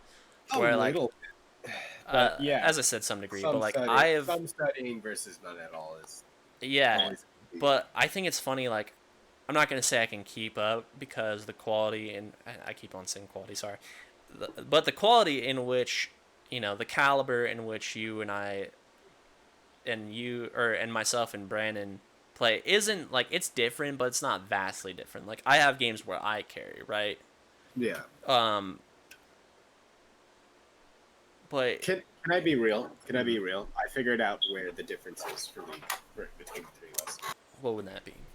So for you, I feel like your micro play is really good, but your experience of macro is not there. Just on like the grand scale of like Yeah, because I mean, like in lane phase, and when you're like actually playing the game where you're playing team fights, you know exactly what to do. But I feel like for decision making, for map wide dominance, or like choosing between things, like I'm using not that even saying pressure or like using my lead. I'm not even saying you're bad. I'm saying it's just I'm saying like, I'm bad. yeah. What I'm saying is you don't know um the context of which how your Like cause and effect, right? yeah, you don't know how your character, or like how your lead can be transitioned, or where to be transitioned, or how to play. Basically, you don't know how to play the game. No, just No, no, that's fair. Like I, honestly, I would I say that your macro knowledge, like of closing out the game, very lacking. is lacking. But then again, you usually carry your own weight and give the opportunity for the rest of the team to come back. It's just, since you don't know like how to transfer it, or like specific character knowledge of how that character transfers leads, I feel like you don't know, or like matchups, because you don't play as much. You lack that, but I don't think it doesn't make it shitty to play with you though. And It's very I never funny. feel like you tear the rest of the team down. It's this thing where like I know you, like mechanically, you are good enough to keep on, and I feel like the reason in ranked you don't do too well is not because of your performance, but more so your ability to like counteract the rest of your team feeding, and that's the biggest thing about ranked when you're randoms is, instead of just being good, you have to make sure the rest of your team doesn't suck, and that's kind of like how I played. That's the reason I even got as good as I did, is because I'm playing jungle, right? And Where you're I'm like considering all these like, all right, let me take my advantage, push it here. This lane is doing well. Let me emphasize on these other lanes, or and it's this thing of just setting, well, because that's the reason too. The jungler that I chose to play with was Nunu, and he's a tank disruptor. You can carry with Nunu, but his strength is setting up the rest of the team. And so what I would do is like, I had learned really quickly, like, okay, how do I mitigate each team dying to their lane first, or mitigate them from feeding, or mitigate them from just making the wrong decision? So it's like just constantly setting up the rest of the team for success and eliminating the ability for them to fail. And it's that actually became my very focus. funny because like I recognize these concepts, right? Like even just talking Yeah, about it now, I have like okay, a general understanding, but when it actually comes to applying, and you have a very like solid understanding of where I lie as a player. yeah, I would say at least, maybe elsewhere people are like, well, maybe not, but as I see it, what you said directly on the head. The yeah, only counter instance I had was like I've been playing a lot of Riven mid for the event, and yeah. I just like generally I like Riven mid more than I like Riven top. Um, I do as well, and the same thing with Aurelia mid. It's just because if you're not playing against a tank, that can like, because if you're playing a mechanically hard champion, it sucks when you're playing up against a bruiser or a tank because they don't need to work as hard to keep living Yeah, as yeah, absolutely. But the point was that well, it's not even really a point. I carried a game as Riven mid hardcore, and yeah. you weren't stating that I couldn't carry. In fact, you're very much like, anything is kind of possible with you. Um, but like Well, no, every that's the lane. thing. Sorry, go ahead. I'll just make one last thing clear. Sorry, my bad. It's No, no, just no. you can carry, you can perform really well. You can be a hero too. The thing is, you don't know how to make the rest of your team stop sucking or eliminating risk or error for the other teammates throughout the That's team. fair. I think you on your own, you perform really well, and you kind of and like, there's times where like you play really well, and you're kind of relieving the pressure off the rest of the team so they can perform well. Even if you're not showing your presence or transferring your lead, you're at least doing well enough to where it's like, okay, you know, when I'm the jungler and you're doing well, I mean, remember all the times you're playing mid and I'm your jungle. All the times where I've just set you up, get you. I'm like, okay, Bradley's ahead. I'm gonna make it to where the jungle can't show mid because I know that their mid's not gonna beat Bradley now. Because I was like, mechanically, Bradley's beating him. I've now given him the golden XP lead. He doesn't have to worry, or you don't have to Like, worry about me anymore. yeah, and it's like I'll smash on that lane when he needs me, but that dude's gonna solo die to Brad a shit ton. So now I can just run their jungler off the fucking track from mid, or make it so hectic in another lane that they have no other choice. But like I basically like, okay, you have to gank top. You can only gank top, and then top is playing passive and calm. And And I then think it's that's why I have I have a huge respect for jungler. I'll make jokes about it. It's just like, oh, fuck the jungler, whatever. But like, as a jungler and being a capable one at that, it's kind of like you're playing chess. And I hate to draw the comparison because a lot of people draw the comparison between chess and like whatever, like chess and fighting games, chess and whatever. like Dark Souls and everything. But you really are kind of like orchestrating the pieces in the way that you see optimally for the situation that's presented. It's like you were given a chess puzzle, right? Like Yeah. someone pre set up a board for you. They're like, here, work with this, make. You got 5 moves to win, right?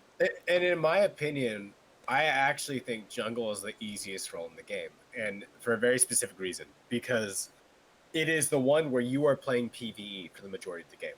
You're farming camps, and in my mind, like the difficulty of being a jungler isn't like performing the duties of the jungler. It's being proactive because it's the easiest one to just let your brain slip and then you just chill out and you don't really do much. It's easy just to sit there and farm. It's so easy just to do it. It's not hard, and it's not hard with certain characters to carry from just like fuck my team. I'm just gonna sit here and farm, and then I'll maybe show up, clean up some kills, but I'm not gonna really help them out.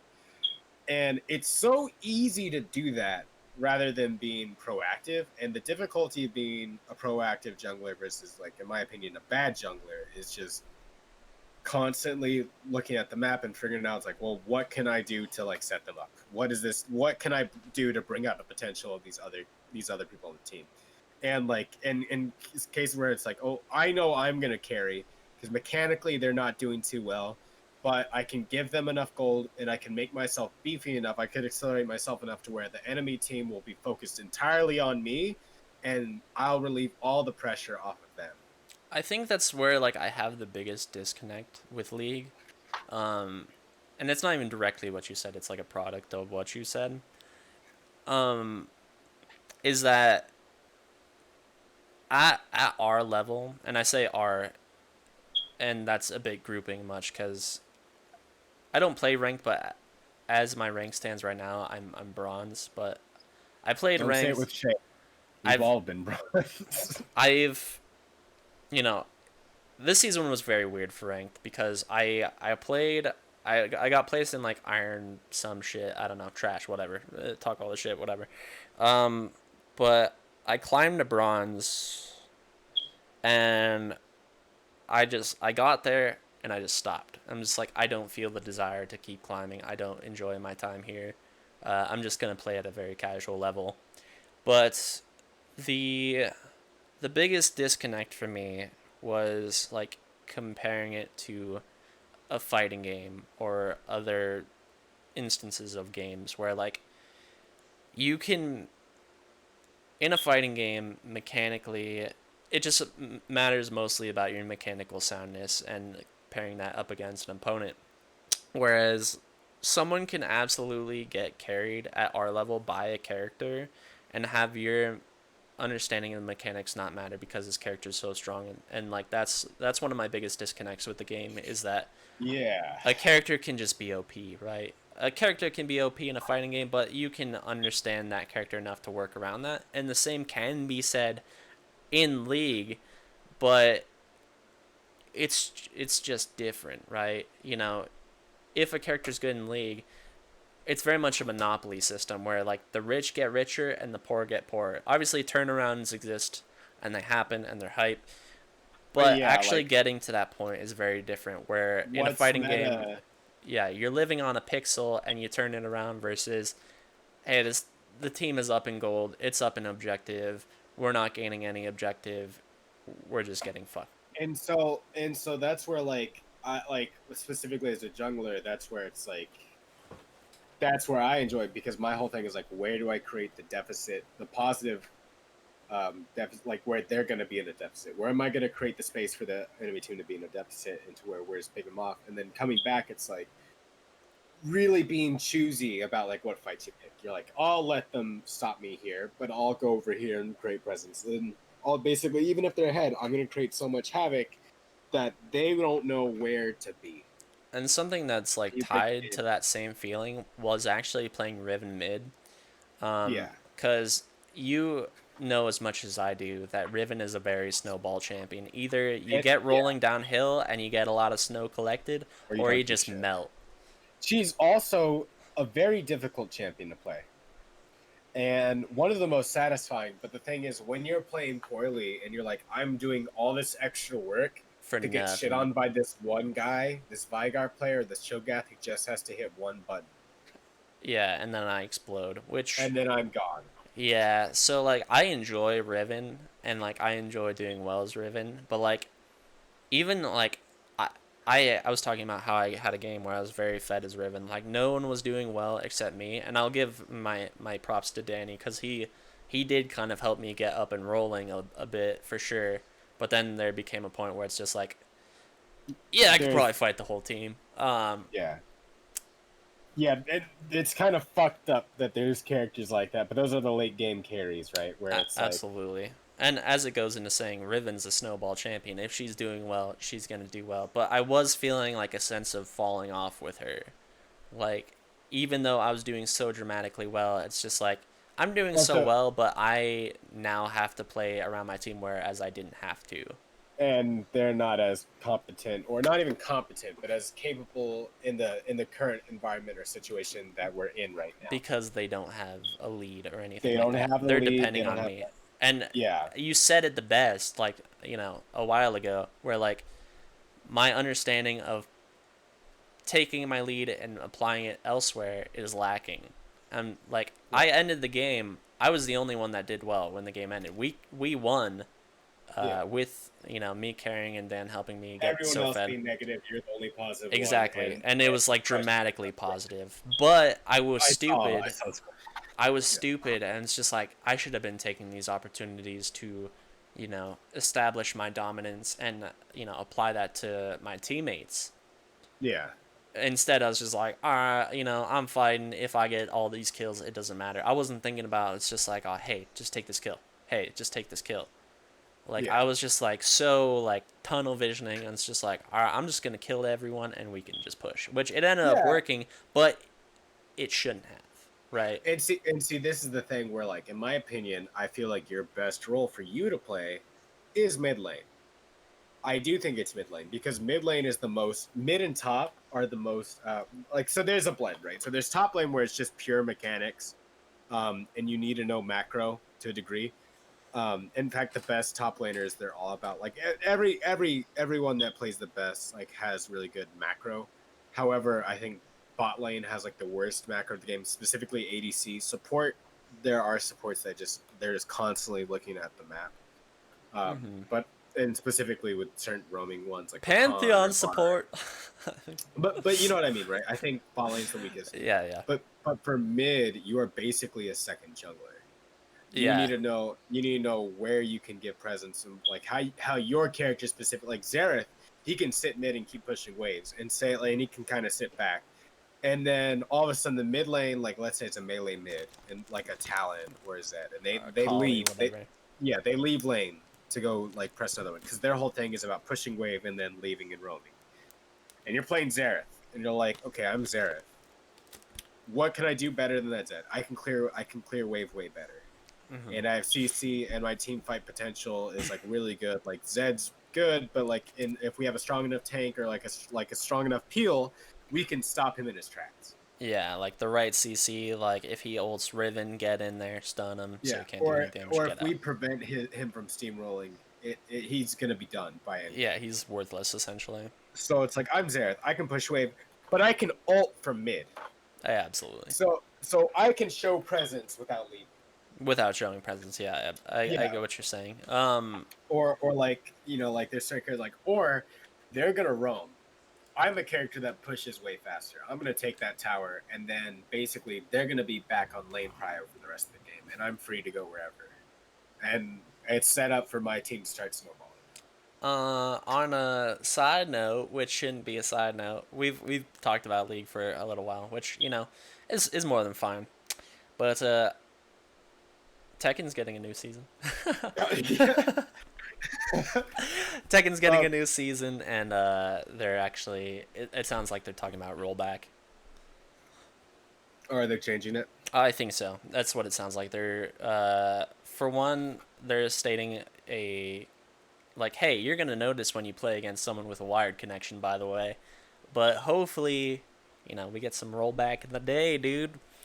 Oh yeah. Yeah, I know that was like such a weird, like no transition at all, but like part of me does want to get through these topics to some degree, and we've kind of been like going on League for a little while now. I just have one last thought to wrap up about League. By all For you. means. So for you, the reason I also think mid lane would be good is because it's going to push you to be, Incorporate my lead elsewhere. Yeah, you're gonna have to look at the map. You're gonna have to figure out, you're gonna have to learn how to play off your jungler. In fact, after this is done, let's go play some League. I'm down, even though I hate that game. Yeah. But like it's this thing where I think for you, you're very good mechanically. So the moment you learn your macro, I feel as a mid laner, you're gonna be really good. And it kind of like loops back to like the concept I think of funny about me as a player is like it sounds like I'm trying to hype myself up. I promise I'm not trying to. Like I haven't learned any of this shit. Like it's all just like I see myself in a lot of games as a very oh my god, I can speak. I swear to God. I see myself as a very feel-based player in like a lot of different instances where I learn by playing, right? And that goes for a lot of people as well, but I feel like I excel in that instance. Like I'm not a studying guy, you know me. I've never been like a studying guy. You learn by doing more than staring at someone else doing it. Yeah, and obviously I can learn by that as well. Like I've talked about, like learning sense of neutral through like just watching. It's just like, all right, he's throwing out 5H is a good button here. For you, I feel like you excel at just doing. And that's why I love sandbagging. Like to loop back big time is like so I talked to you about like the day I played Street Fighter for like 30 games, won 2 of them.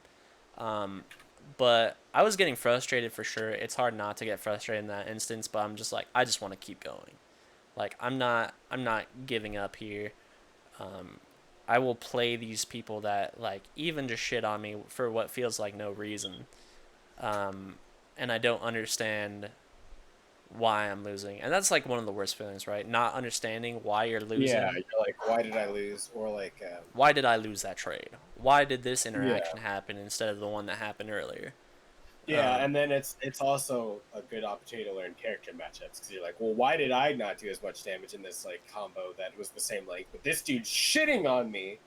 That's a big disconnect for me in Smash as well. Like I feel, and maybe it's very much my lack of understanding of the game, where like I feel like the same instances happened, but for some reason you won this trade instead of me winning this trade. Like, why did Where it's that like I happen? was playing with more skill and you just kind of got one. Like I feel the disparity between heavy to light characters is kind of whack in that game because it's like and like other fighting games. It's like Ganon, okay, this you're just character gonna doesn't Doryami. like these characters don't do as much damage as these ones, or these ones don't have as much health, or like Potemkin versus a fucking what's his name? Axel. yeah, like so you understand that it like because it makes sense, right? You're like this heavyweight's not like or This this guy lightweight's not gonna fucking hit as coated hard in as this armor. heavyweight. Yeah, but the thing is, it becomes stupid when you're like, well, why do I have to work? Like, I get it, like, because realistically, it makes sense. If you're fighting a huge dude, you got to work harder than them to get a knockout. But this thing where it's like, it becomes a thing where you're like, kind of like, but this is a game. Why do I have to work so hard to get such like Minuscule minuscule damage. like returns, and this dude just gets to pop? When we are playing Eunice and I'm playing what's her name, Oh god. I the hate grappler, yeah. and like you do all these combos and do a little bit. I'm like, okay, my turn, and I just 2k like, damage off one EX command grab. I'm just like, this yeah, character's whack. Oh like, my god. and it's so hard to get out of it. It's very hard to react. I need to lab that, honestly. Like, I'm not even a lab kind of player, but you're literally for that instance, I'm just like, should I mash here or is jumping the best you're option? you're gonna be mad because I learned how to do it at different parts of a combo, just to be different at certain points It's in okay SPS. cuz I'm just going to if I learn I can mash, I'm just going to fuzzy mash you the whole time. I also learned a way to fake it out into going to a different kind of move that combos into a different way. Well, I'll be looking forward to the next time we play. Which I need to get back to the game. It has been a while since I've been on a huge Dragon Ball kick lately. Yeah. Um, I don't even know why, but whatever. You're enjoying the game. Why question it?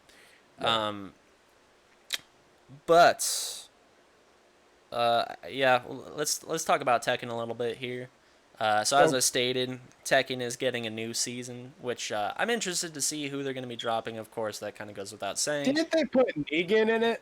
Yeah, which makes me So like, for one, so confused, but for two, it's just like, okay, they could literally add any character, and the presumption with what they've kind of shown for their roundtable, it to me it looks like Kunimitsu, um, which I don't even know much of the character, but there was a very funny instance on Say James podcast with Majin Obama, where like the Tekken community, out of what I hear, is like so toxic, and like I think the developer's name is Harada, right?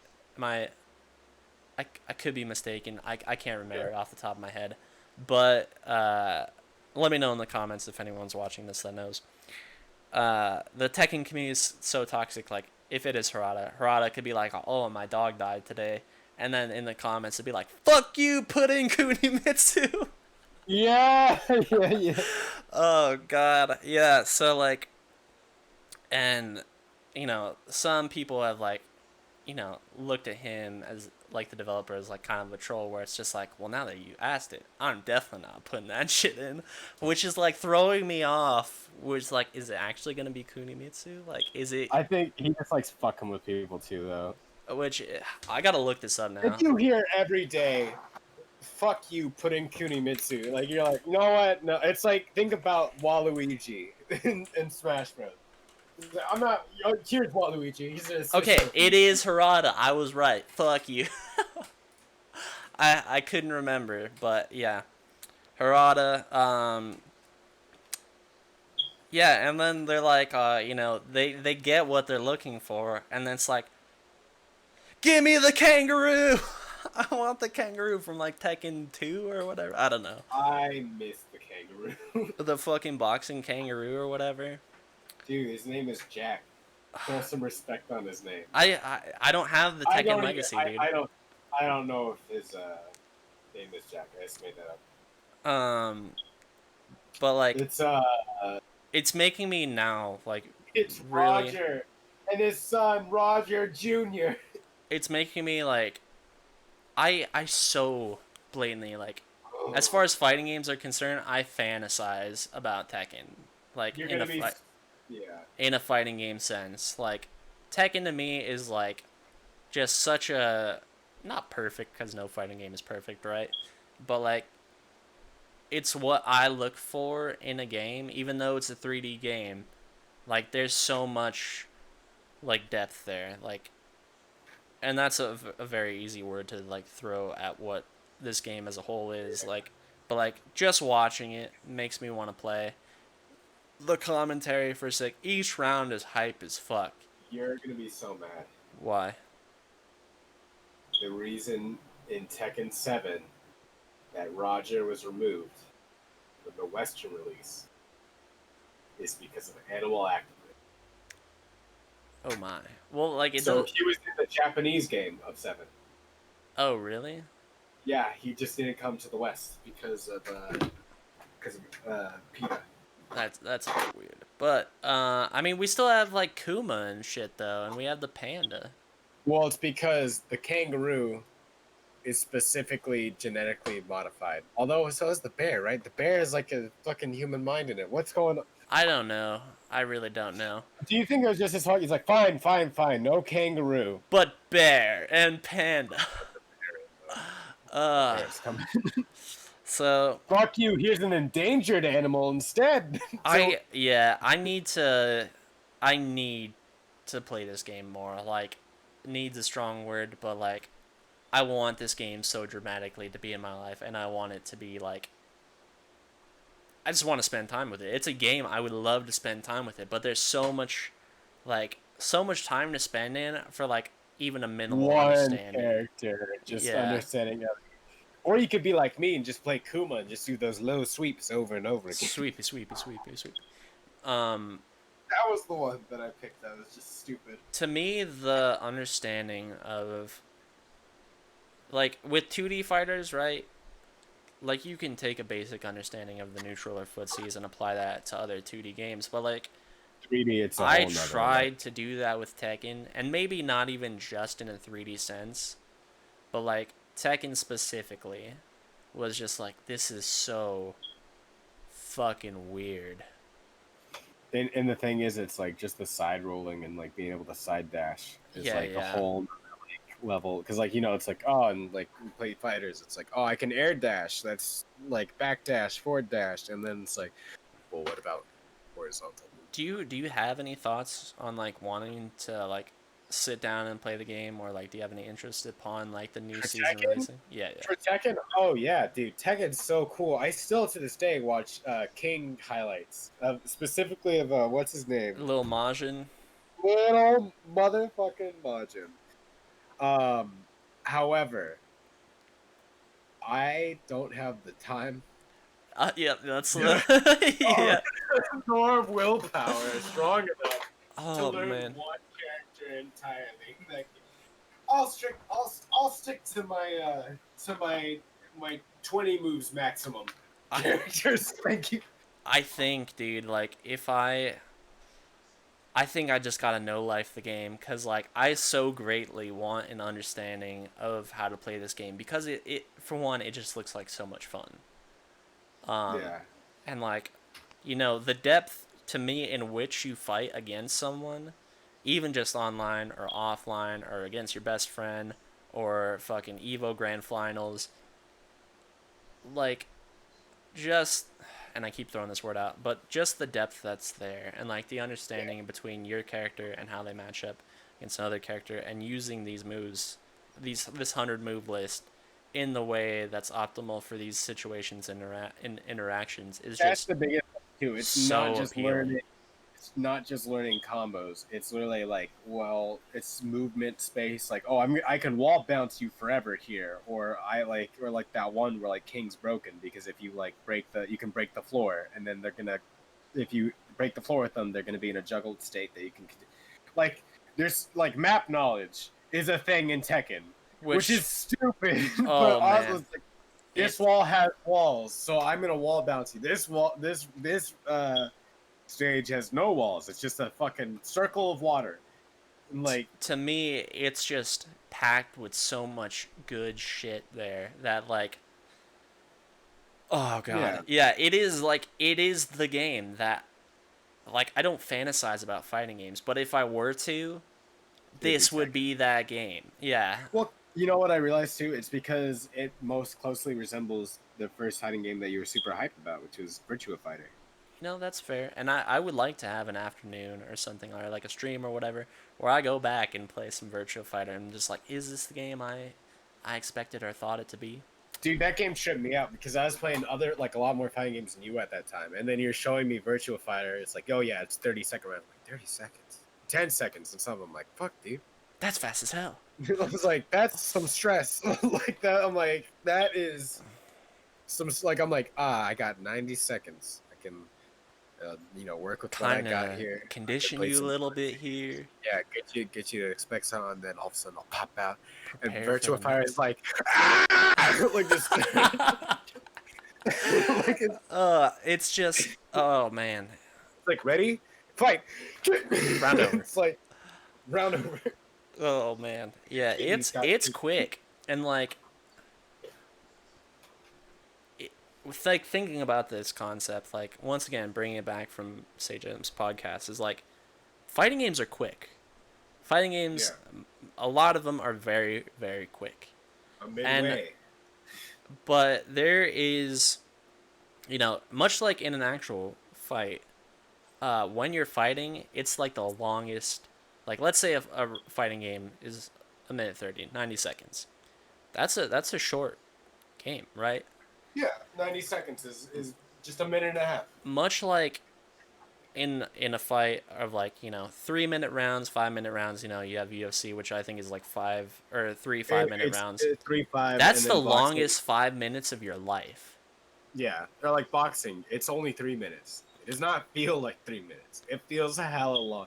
Like it's like Even just you're like, having a shit, light, is this over yet? even just having a light spar, which you and I have had for like a minute or 2 minutes, or sometimes we'll go the full 3 minutes or whatever. Longest minute, 2 minute, 3 minutes of our lives. Like, and Yeah. fighting games appeal to that same thing, right? Where it's just like, You're in the moment. You're in that moment. It's like if you're surfing and you're in the tube. You're only there for like 5 seconds, but it feels like an hour. and much like zoning or whatever the fuck, like, it makes an already fast game go by that much faster. Like, if you're fighting someone that's like zoning, you feel this desperation, like, to get in.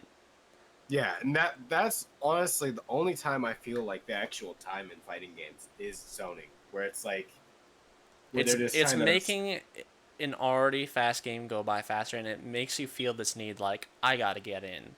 It's like if you're fighting a point fighter in real life, where it's like, fuck, dude, I just want to knock this little bitch out.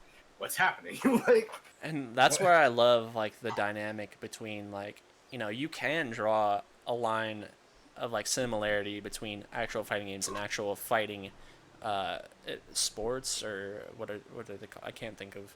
pugilism. Um That's for money. That's but fighting yeah, for money. actual like events, like real life matchups. Um Yeah. and I think it's very interesting. And I feel like Tekken does that the best because like even playing in the 3D space is like, it adds one parallel to a similarity between actual fighting Real because life. you're working around these normals, you're sidestepping this kick, Like, which yeah, you're not only being punched from the straight on perspective of somebody. yeah, it's very interesting. And I honestly forgot where I was going with this, but it's just it's so appealing to me, like on a grand scale of like just true comfortability with a character where like you're comfortable with it till like it's your actual physical body. Well, and that's the thing too. That's where I feel like it even draws closer because, like, for like boxing, like you and I both box. It's like the more you practice it, the more like when you're in the heat of the moment, You it's can ingrained in you. rely on these. Yeah, You exactly. made a muscle memory, and I think fighting games are some like it's not the same. Like I'm not gonna say it's not as much effort. It's just a different kind of effort.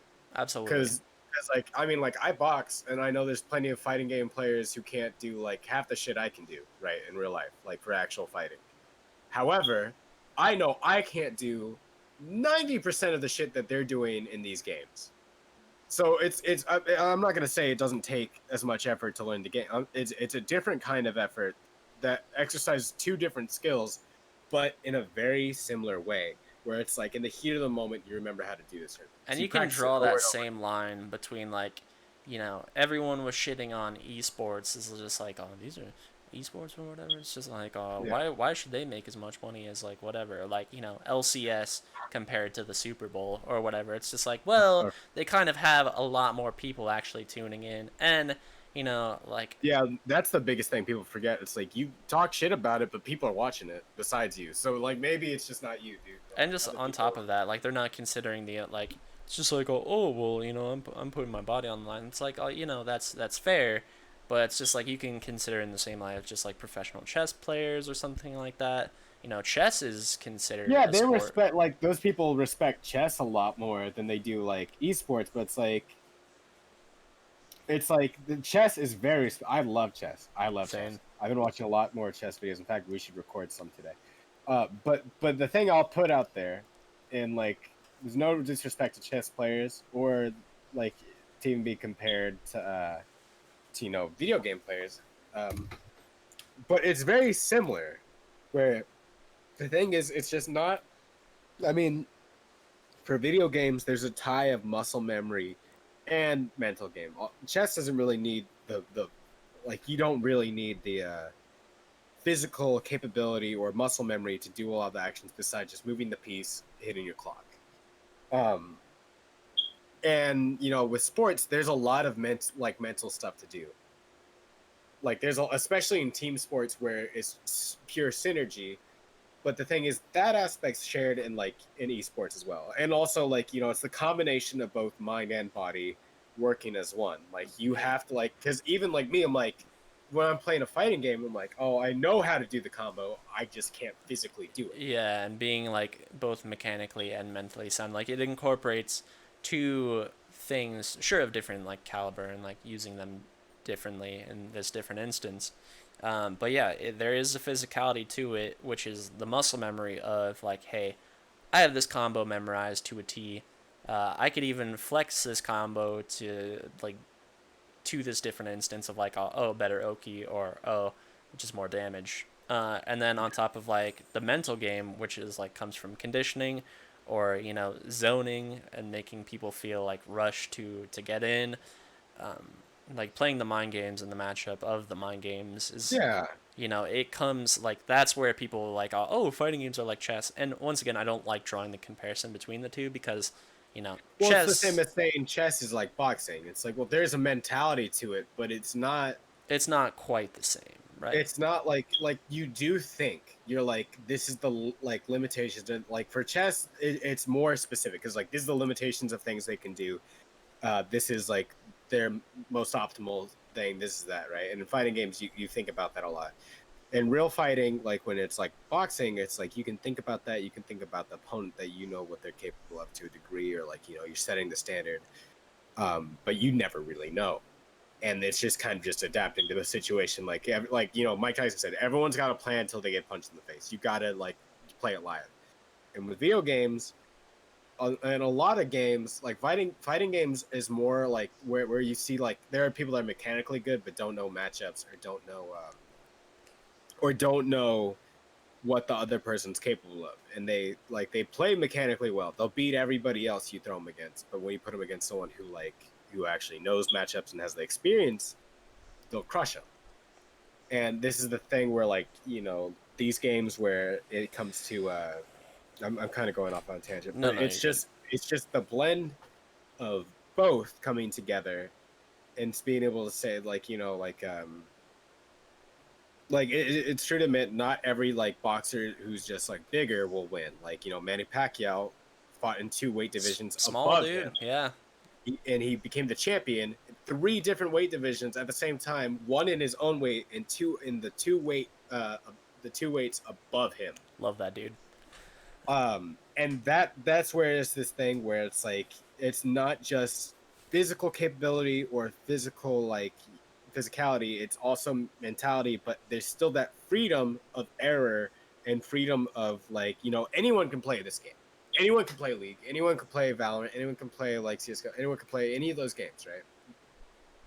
But the difference between the people who just hop on and play for the first time versus the people that are really good, they're really good, and there's enough understanding and knowledge there to like really like you can't just say, oh, whatever, you're good at a game. It's like, well, I respect anyone who is passionate enough about anything to get that good. So you Like, kind of you actually brought up something wonderful that I would like to kind of go like tangent upon, which would be like, you know, anyone can like play this game, right? But playing it yeah, at a high caliber is like a totally different story.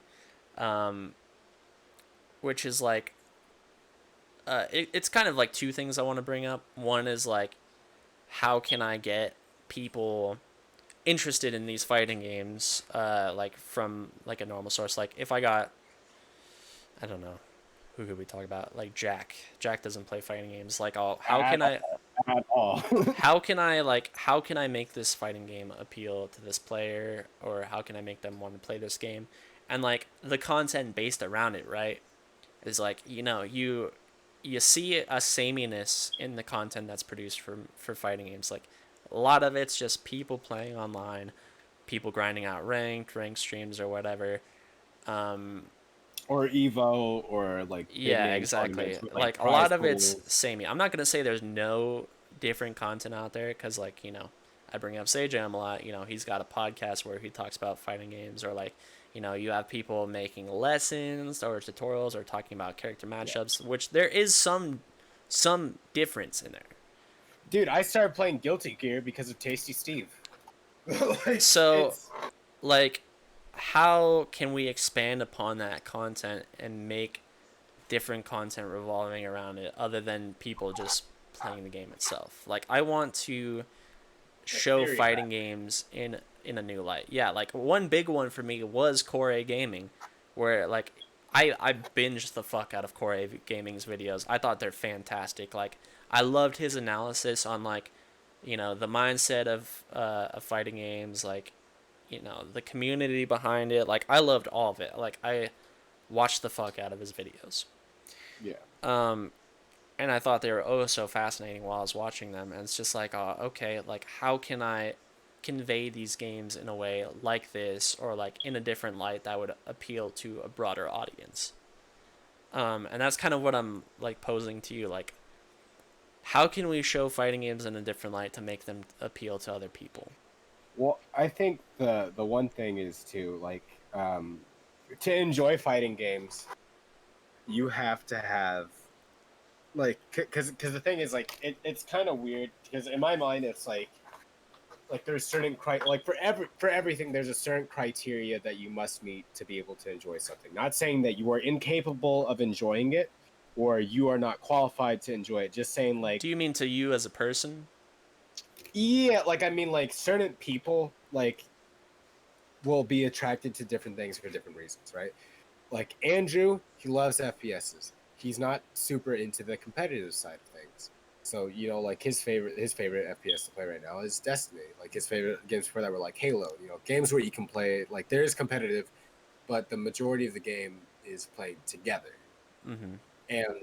And so like and that doesn't mean he's not good. Like he like in Valorant, I want him to play so bad. He's such a good eco sniper, like for real. He's fucking wrecking people with that goddamn Marshall. I want him to play it, but for him, he doesn't have that competitive streak to be able to enjoy that aspect of the game, right? And it's like this thing where like in my mind, fighting games are a little bit more nuanced because like you like I feel like a base minimal like anyone can enjoy any type of game from any genre, Yeah, right? at like almost any level, right? Yeah, but it's this thing where I think like you know if you don't enjoy a game, don't play it. But if like there's like certain games in my opinion that need like a certain trait in you to actually enjoy. Like there's Yeah, some people there's who have a trait to like like, fully enjoy. I would say there's like a common misperception where like a lot of times people feel they need to be really good at a game to enjoy it, where that's not the case. Like, and Yeah. this kind of doubles back to like the whole sandbagging thing. People are like these days are, maybe not even these days, but generally are afraid to sandbag or don't want to sandbag because they hate losing so much. But anyways, sorry, continue. No, but like, but you see what I mean? Where it's like, for me, I'm very competitive. You know this. I get Same. I get so I like I like trading card games. Well, and that's It's what I really just love a one too. v one. Like, Like, I like love getting competitive with you, like, cause you like bring out that side in me. Cause like, yeah, it's kind of a cut from the same cloth kind of thing as far as mentality is concerned, but not at the same time. I don't know, but keep going. it's like Goku and Vegeta, right? A They're homies. rivalry. It's a right. You don't want to be left behind, and you want to show that you've improved. And it's this thing. It's like, no, I've also improved, and it's like, well, I also improved. Well, fuck you, I also improved. Like, it's just it's a back and forth of feeding progress and growth, right? Yeah, yeah. So it's this thing where I feel like that competitiveness of just back and forth, back and forth, back and forth. Not everyone has that trait to enjoy that, because some people it's work for them. Just like for me, it's like the idea of certain tasks or like certain things like can seem tedious, or like even in game, like I just like Heavily I like can't do. laborious.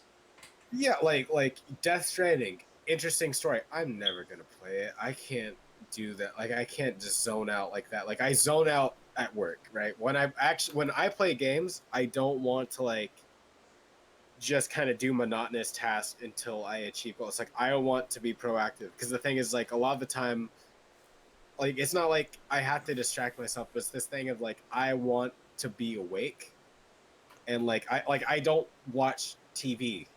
Like I don't watch TV. I don't want like or like I find it hard to read books as well, because when it comes to absorbing a story or anything like that, I can't let it take the first precedence. I want to improve on the skill or something else at the same time, because I want to compete not with just other people but myself. I want to be better, and it becomes this thing where it's like I'm not okay with just being like just passing. I want to be the best, and it's not like I have to be the best over other people. Like, I want you to know I'm the best, but it's like I want to know that I am doing the best that I can do.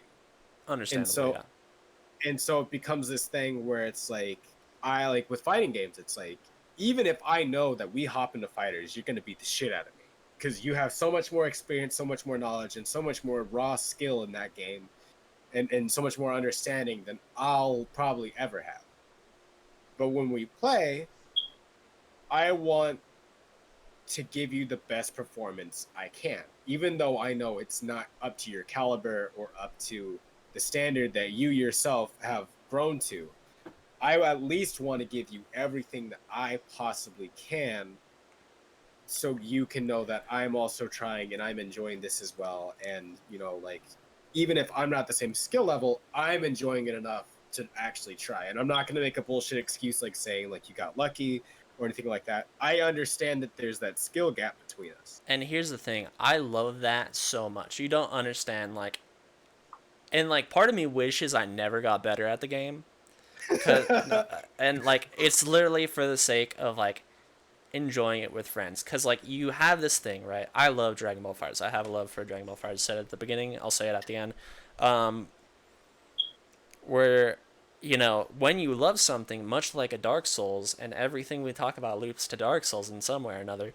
Um, You want to you share. love this thing. Yeah, you want to share it with people. Like I have this love for Dragon Ball FighterZ. Like I want you to love Dragon Ball FighterZ in the same light that I do. I want blank. I'm not gonna say you because it makes it sound like it's specifically tied to you. But if you love Dragon Ball FighterZ, or if Andrew loved Dragon Ball FighterZ, or Brandon loved Dragon Ball FighterZ, or whoever the fuck loved Dragon Ball FighterZ as much as I do, much like these other fighting games, um, I want you to enjoy this to the same caliber that I am. Like I like the thrill of the fight, right?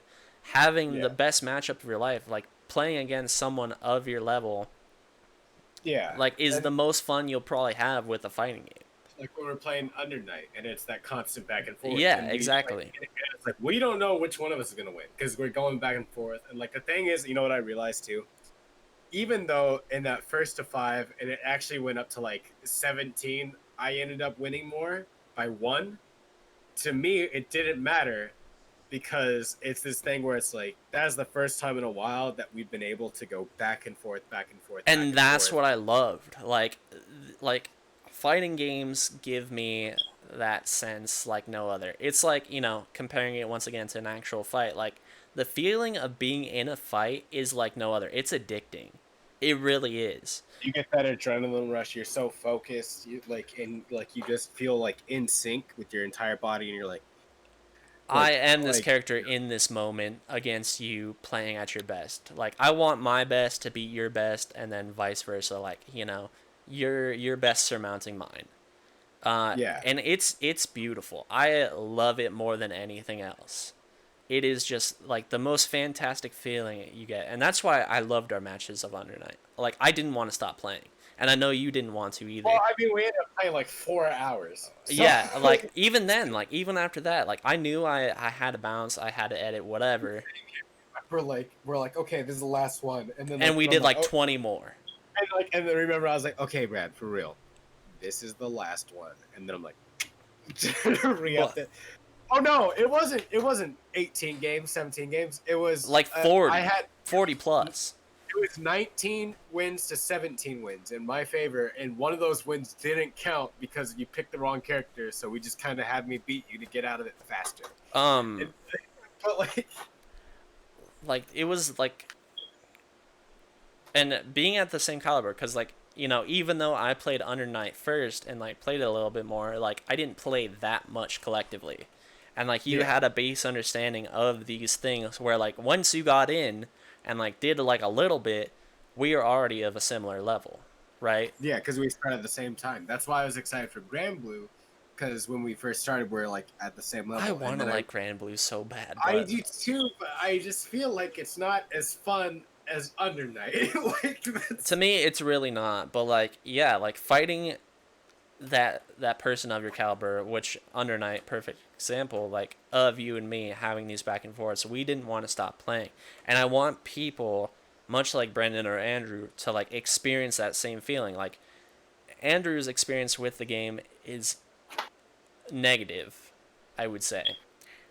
because Dragon Ball. yeah, because all he has ever played against, as far as I know, is against me, and you're not gonna get that feeling.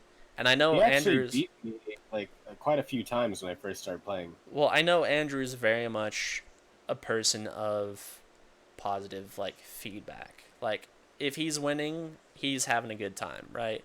But if he's doing poorly, like and which is understandable, right? Like if you're doing poorly, it's not going to be as good of a time. But It like definitely is not. There's no arguing that. Like so like when remember like our first like the thing is now I'm enjoying it more because I'm more chill as a person, but also like playing on keyboard like it feels like it unlocked like a limiter for me because I'm like I know what inputs I'm doing, it's just not coming through. But now I'm like okay, I am now able to link my mind with my body now. Like the commands I want are coming out. The things I want to do are coming out. So I'm not getting as frustrated with the game or my controller or anything like that because I'm like, okay, if I fail, it's me. And I'm enjoying it. And like it like even when I fail, I'm like, okay, I know I can do better.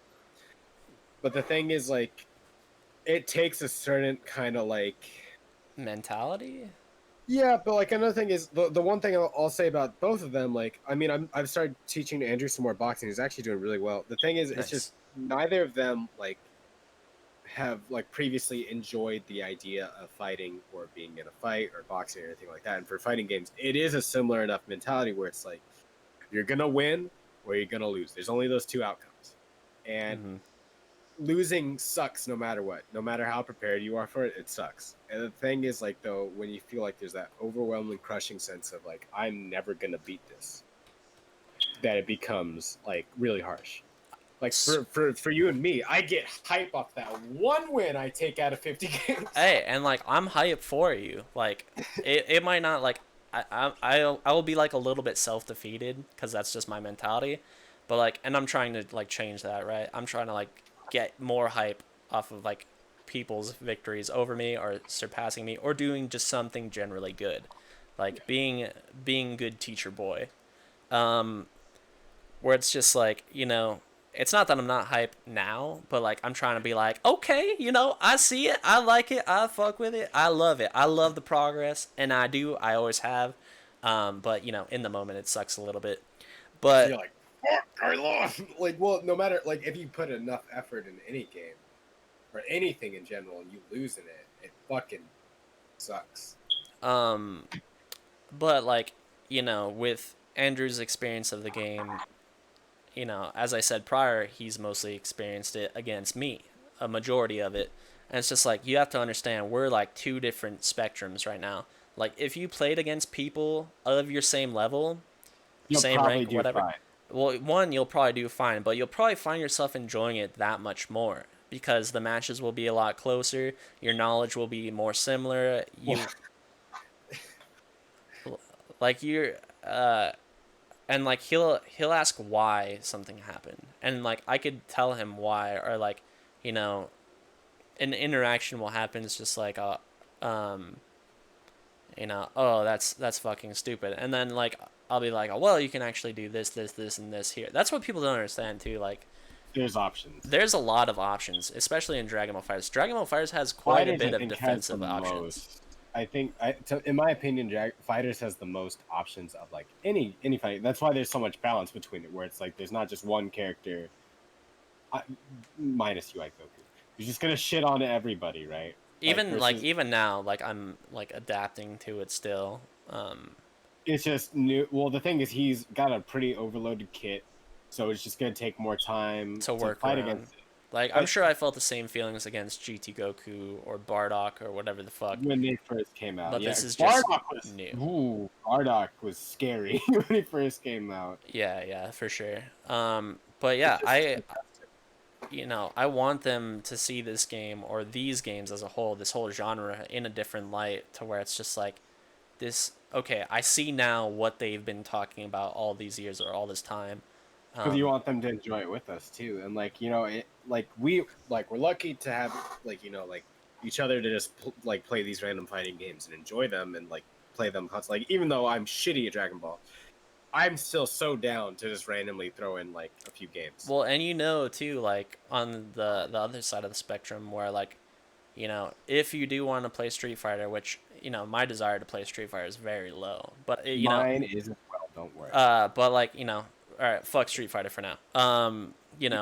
If you see this new or different or like very nuanced or niche fighting game, it's just like, hey, we should try this. I'm like, you know what? Let's do it. Let's run some games. Like, Well, I didn't know shit about Under Night. Like, I knew very little because I had cross tag because Alex had it, oh, gross. and I didn't even like it very much. No, I just knew I tried it. I didn't like it either. I want to like it. I don't like Blaze Blue. That's just the thing. Blaze Blue in general. I've is seen like a older baby. Blaze Blues, and they look more interesting than Cross Tag. Well, the way I always see Blaze Blue is baby's first Guilty Gear. Fair enough. But like when I played that, I was like, oh, those characters look interesting. I just hope that their game isn't like this, because there's like Akihiko had like a thing that if you don't play that game more than not at all, you like you can heavy combo string to just break through blocking, and like Andrew hated it because I was playing him and I just mash heavy, get him in the corner, keep hitting heavy combos, and he can't move, and he can't like it eventually like in that dude's kit would break the block. So there's no way to really defend against it unless you already know, like, specifically that character. So poor Andrew was like, you know what? No, not poor Andrew. He's playing Merkava and like just playing off range. So you know what? Fuck him. But you get what I mean, right? Where No, it's like yeah. it's this thing where it's like if like people who don't spend time in this game are never gonna know how to break out of this loop. And where's the fun in that? And that just kind of killed it for me. Where I'm like, this just feels like it is literally just so you can play these characters that you enjoy. Like the Ruby characters, in my opinion, I'm like, they're there, and it's cool to see them in a fighting game. But I feel like this is a really shitty fighting game To actually them have them. to have them come in Yeah. because it's like I like some Blaze Blue characters are interesting to me. Not all of them. Definitely not all of them. The Uni characters I'm now in love with because that game is fucking dope. So like, and I I picked up Blaze Blue cross tag for like probably an hour. Yeah. Um, That's all it takes to. I to get message across. well, I tried to do a combination like the Ruby characters. I watched a good bit of Ruby. I watched like 3 seasons or something like that. I need to go back and catch up. I But think it's on like 9 or 8 or 10. I don't know. so like I saw that, I was hyped. It was just like, all right, two people. I'll learn a Ruby character. I'll learn Ruby, and oh, I already know how to play Hyde, kind of in Under Night. Way different, way different. Like I was hoping the combo system would be some semblance of what Under Night resembles. It is not. It is not. It is Blaze Blue. So It is just Blaze Blue with characters from other games. to me, And my fun. mentality of the game is just like, I'm not learning an Under Night character. If I'm going to play this game and enjoy it to some capacity, I'm learning two characters I have no fucking clue about. And that's the only way I could ever see myself enjoying that game. And like with like Andrew's a very big example of me for me because I know he has some love for the scene, and I know Brandon does as well, but like he will talk to me about stuff like related to fighting games, and like a big part of that is obviously by way of Max. Like Max is a huge you know sense of exposure for Andrew as far as fighting games are concerned. A lot of people too. And which is fine. Max is a stand-up dude. Like, he's a good example of what fighting games should represent to people. Like, he has a fantastic mentality. He's just a generally good dude, and I'm Soon to be father as well. yeah, actually on the way, if yeah. Yep. Being delivered right now, I think. So if there's an example of fighting games to be had, Maximilian is a very good one to like have. But like, it's just so he's enjoying these fighting games in one aspect, which is watching them, which is fine. I do the same thing. Tekken's a prime example of this. I don't play Tekken. I'll watch that shit. Yeah, I love hearing the commentary of Tekken. Like, the Korean backdash. I love the jokes around Tekken. I love watching the matchups. Like, not even just in game, but like Knee versus JDCR, whatever. Like actual people playing the game, like actual rivalries. Actually, I've seen quite a few of the exact matchups you're talking about. So like, and they're hype as shit. I love them. So like, Knee versus JDCR specifically. I love JDCR, by the way. He's probably my favorite Tekken player. He's hella good. So, I enjoy these fighting games, apart from playing them as well. But I want to share this like, hey, like watching them is great, and I love watching them as well. But actually playing them is quite fantastic, and here's why, and that's kind of been the whole point of like, how do I convey to these people that fighting games are fantastic and I can make them interesting apart from just playing them, and even now is kind of a different way, right? Talking about them in this light with you, which I've been enjoying this whole podcast, honestly. Like, you pin up these things for so long, and then you finally get someone to talk to them about. You just unload everything. That's just like, dude, this feeling, yeah. But like, I can't talk to anyone else to this capacity about these games, and I want to talk to other people to this capacity about these games and share why I think they're so fantastic. Even if my understanding of them is still like a puddle compared to someone else's ocean, right? Yeah. Like at the top level, or even at an amateur or advanced level, like I don't compare, but you enjoy it enough to like to want to share it with these people. And it's just like, yo, this shit is fantastic. Like, so like, you don't know what you're missing. yeah, I can't stress that enough. Like, and obviously I've gone back to that same point like time and time again through this podcast. But like, I really can't stress it enough that like, hey, like you should really be enjoying this fantastic thing. Like, it makes me feel this way. It will probably make you feel this way too if you give it a chance. You want to share the joy like that you feel in the experience, and it's like this like it's almost selfish, but not exactly because you want to experience it of someone else like to talk to you about it, but you're like I want them. I like this person up. I want them to enjoy this with me, and it's this thing like I like in the middle of our conversation, I figured out the exact analogy for it. Analogy. You know what it is? Hmm. Trying to get your kid to eat their vegetables. You know, you tell them it's good. You tell them it's so delicious. Oh, it's so good. Like, oh, I love it. And like, you're gonna love it too. And then they taste it and like, dude, fuck that shit. I don't care about it. And it takes years and years Yeah, and years. yeah, And yeah. finally, they're like, you know what? I love me some So asparagus. like add Fuck. upon that, it's like, the perfect phrase that you said is they taste it, right? They get a taste of it, but that Yeah. taste, but like once they really start eating it and actually digesting these vegetables, it's just like, this is some pretty good shit. Literally, figuratively, whatever you need it to be. No, but so that's the thing though, where like I think, but the thing is like when we first like try as a kid you didn't want to eat vegetables, no one does. But then you finally do, and you enjoy it for your own reason, right? No matter how much people tell you, oh, it's so delicious, it's so savory, or like what it's Sauteed with sweet, this nice sauce paired and with the. you're like I don't fucking care, and then they're like oh but try it you'll feel it and like it's like we can tell them like to feel how we do or like oh you're gonna enjoy it because I enjoy it this way, but the thing is once they latch onto it and enjoy it for their own reason they'll understand. Like I mean we enjoy fighters for different reasons, right? Yeah, yeah. Like we have some overlapping obviously, and like fuck dude I love Dragon Ball, you love Dragon Ball, we both love Dragon Ball. I love 2D fighters. Like I'm not a huge fan of team fighters.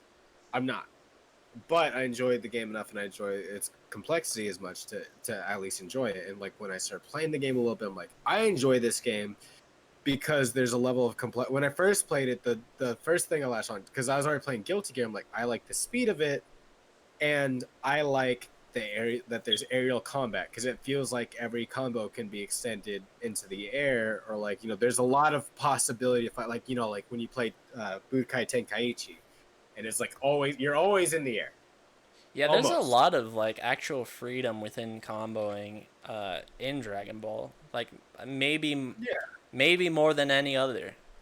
yeah, and with the ability to use assist and stuff to extend it, it's like really cool. Like for me, I feel like I would enjoy the game more if there's no tagging and it's just one character, and then you can choose your assist because that just to That would be like me a like cool mode. Like, yeah, where it's like you got your friends sending in their support. To me, I think that for me it's that'd pretty probably appealing. be really appealing for me. I still enjoy the game, but wouldn't matter how many times you tell me to try it and that I'm gonna enjoy it until like I actually latch on and enjoy Sit it. down and just like, oh, okay, yeah. Find Same your own reasoning. same thing with Under Night. We jump in and like immediately I'm like, This game is great. Yeah, it is. So that's. I feel like people automatically assume because I love Dragon Ball, assume I like tag fighters. I actually very much enjoy the 1v1 play. What would you call it? 1v1 setting scenario, whatever. More. just Just classic. straight up, I'm gonna come at you and fucking throw everything I got, and then you're gonna try to defend it or counter me. Like, I love it. Like, I love it so much more. Um, and where's I going with this? um, yeah, like you would think because like I'm such a huge Dragon Ball Fighters fan, like I avidly, like hey, this game's actually pretty good once you sit down with it. Uh, People by way of that, it's just like oh, you probably like fucking Marvel 3 or Marvel Infinite. It's just like for one, No one likes Infinite. I don't like it. uh, for 2, I have a respect for Marvel 3, but I cannot. I can't. I would love to learn Marvel 3. I would love to sit down and learn Marvel 3 and Marvel 2. But And the Iron Man Infinite. I'm gonna show you a fucking infinite. But I enjoy the intimacy between one character and another that much more. Well, because the thing is too, like, if you're thinking about the characters as an extension of, like, the player, when it's just 1v1, you're gonna feel that more than group. Like I said, like, My homie jumping in here and throwing some beams at you. Yeah, well, no, so that's the thing where, like, for me, like, the disconnect I have with Dragon Ball, and the reason I don't enjoy it as much is because it's weird for me, because there's a character or two that I'm like, I love this character. But the thing is, I can't win off of that one character alone. So, like, when I play another, like, this has always been the case, even from when we first started. Remember, like, I'm like, when I was playing Broly in 16, those 2 characters I really enjoyed. But I was like, I don't know who to put in the 3rd slot. I don't care to put in the 3rd slot. And, like, in a lot of situations, there's, like, one I prefer. So it became this thing where it's like, okay, like, it was like, at the time it was 17, 16, and then Broly. But my favorite character to play out of that was Broly, and before Broly came out, it was 16. But the thing is, I just quickly realized, like, I can't just sweep this whole team with this one character, even though, like, a lot of the times, like, when I'd start getting, like, any momentum was, like, in those last 2 characters, where I'm like, well, if I had just been playing with these characters 1v1 the whole time, I'd be chilling. I'd be doing better, because the thing is, like it feels weird, too, because in games, you have to split the practice of, like, certain characters. I'm like, fuck, dude, I don't really want to play these other characters. I just want to play this one guy.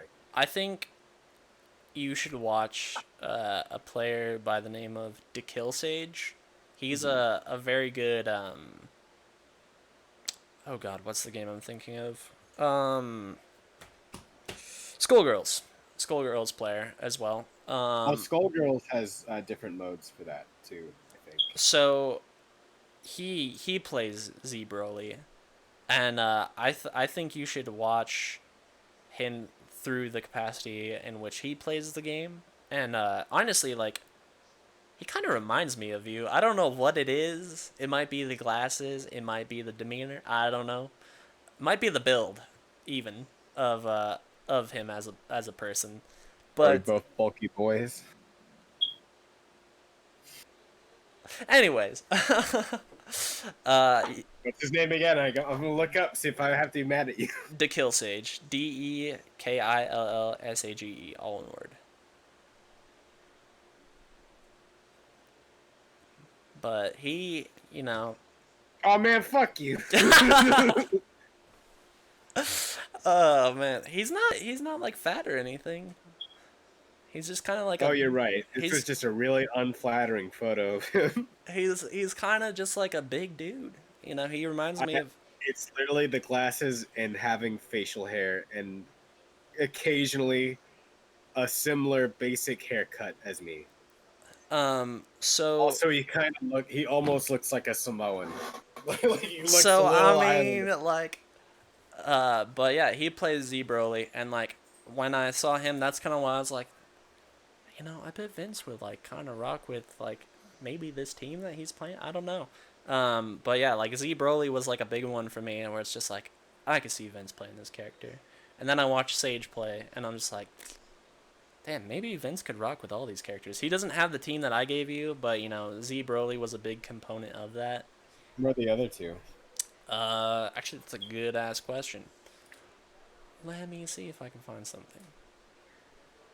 The DeKillSage team. That is Teen Gohan was one. And let me see. Season 2 was Super Saiyan Goku before he got nerfed. Mm-hmm. Which is really shitty because the only thing they nerfed about Super Saiyan Goku was his 2M. Like, the speed in which his 2M. Like, if you watch Season 2, 2M Goku versus Season 3, Super Saiyan Goku's 2M, it looks like he's fucking crawling on the ground before he actually puts out a hitbox.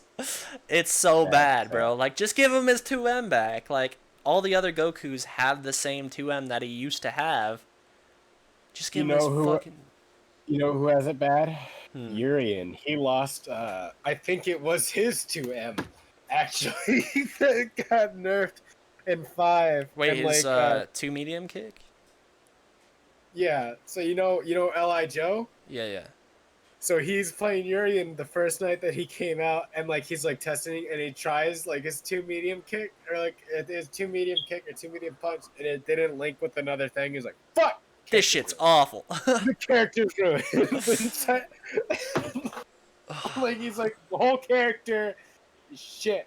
All right. Well, we've been kind of going for quite a while, 2.5 hours. Yeah, go put some I meat think or this is something. a good place to call it. I'm actually maybe gonna get some footage or something, and then we could play some games or whatever. Yeah, I'll switch over to the general chat. But yeah, thank you guys so much for watching and/or listening. I appreciate it truly. This has been probably one of my favorite podcasts to do. Oh yeah. Because the capacity in which we talk about things is just so vastly different, and just that different perspective is so welcome. So once again, you guys can find Vince at Vandal Panda on Twitch and YouTube. Link will be in the description. Hopefully, if I remember, someone remind me, please. I'll hopefully be posting more stuff. I just need to actually sit down and edit. Yeah. So thanks for watching, guys. Check out the description. Check out the rest of the channel. All that good stuff. I will see you guys later. Have a good one. Look out for each other. It's kind of a crazy world right now. Anyways, I'll see you guys later. Peace.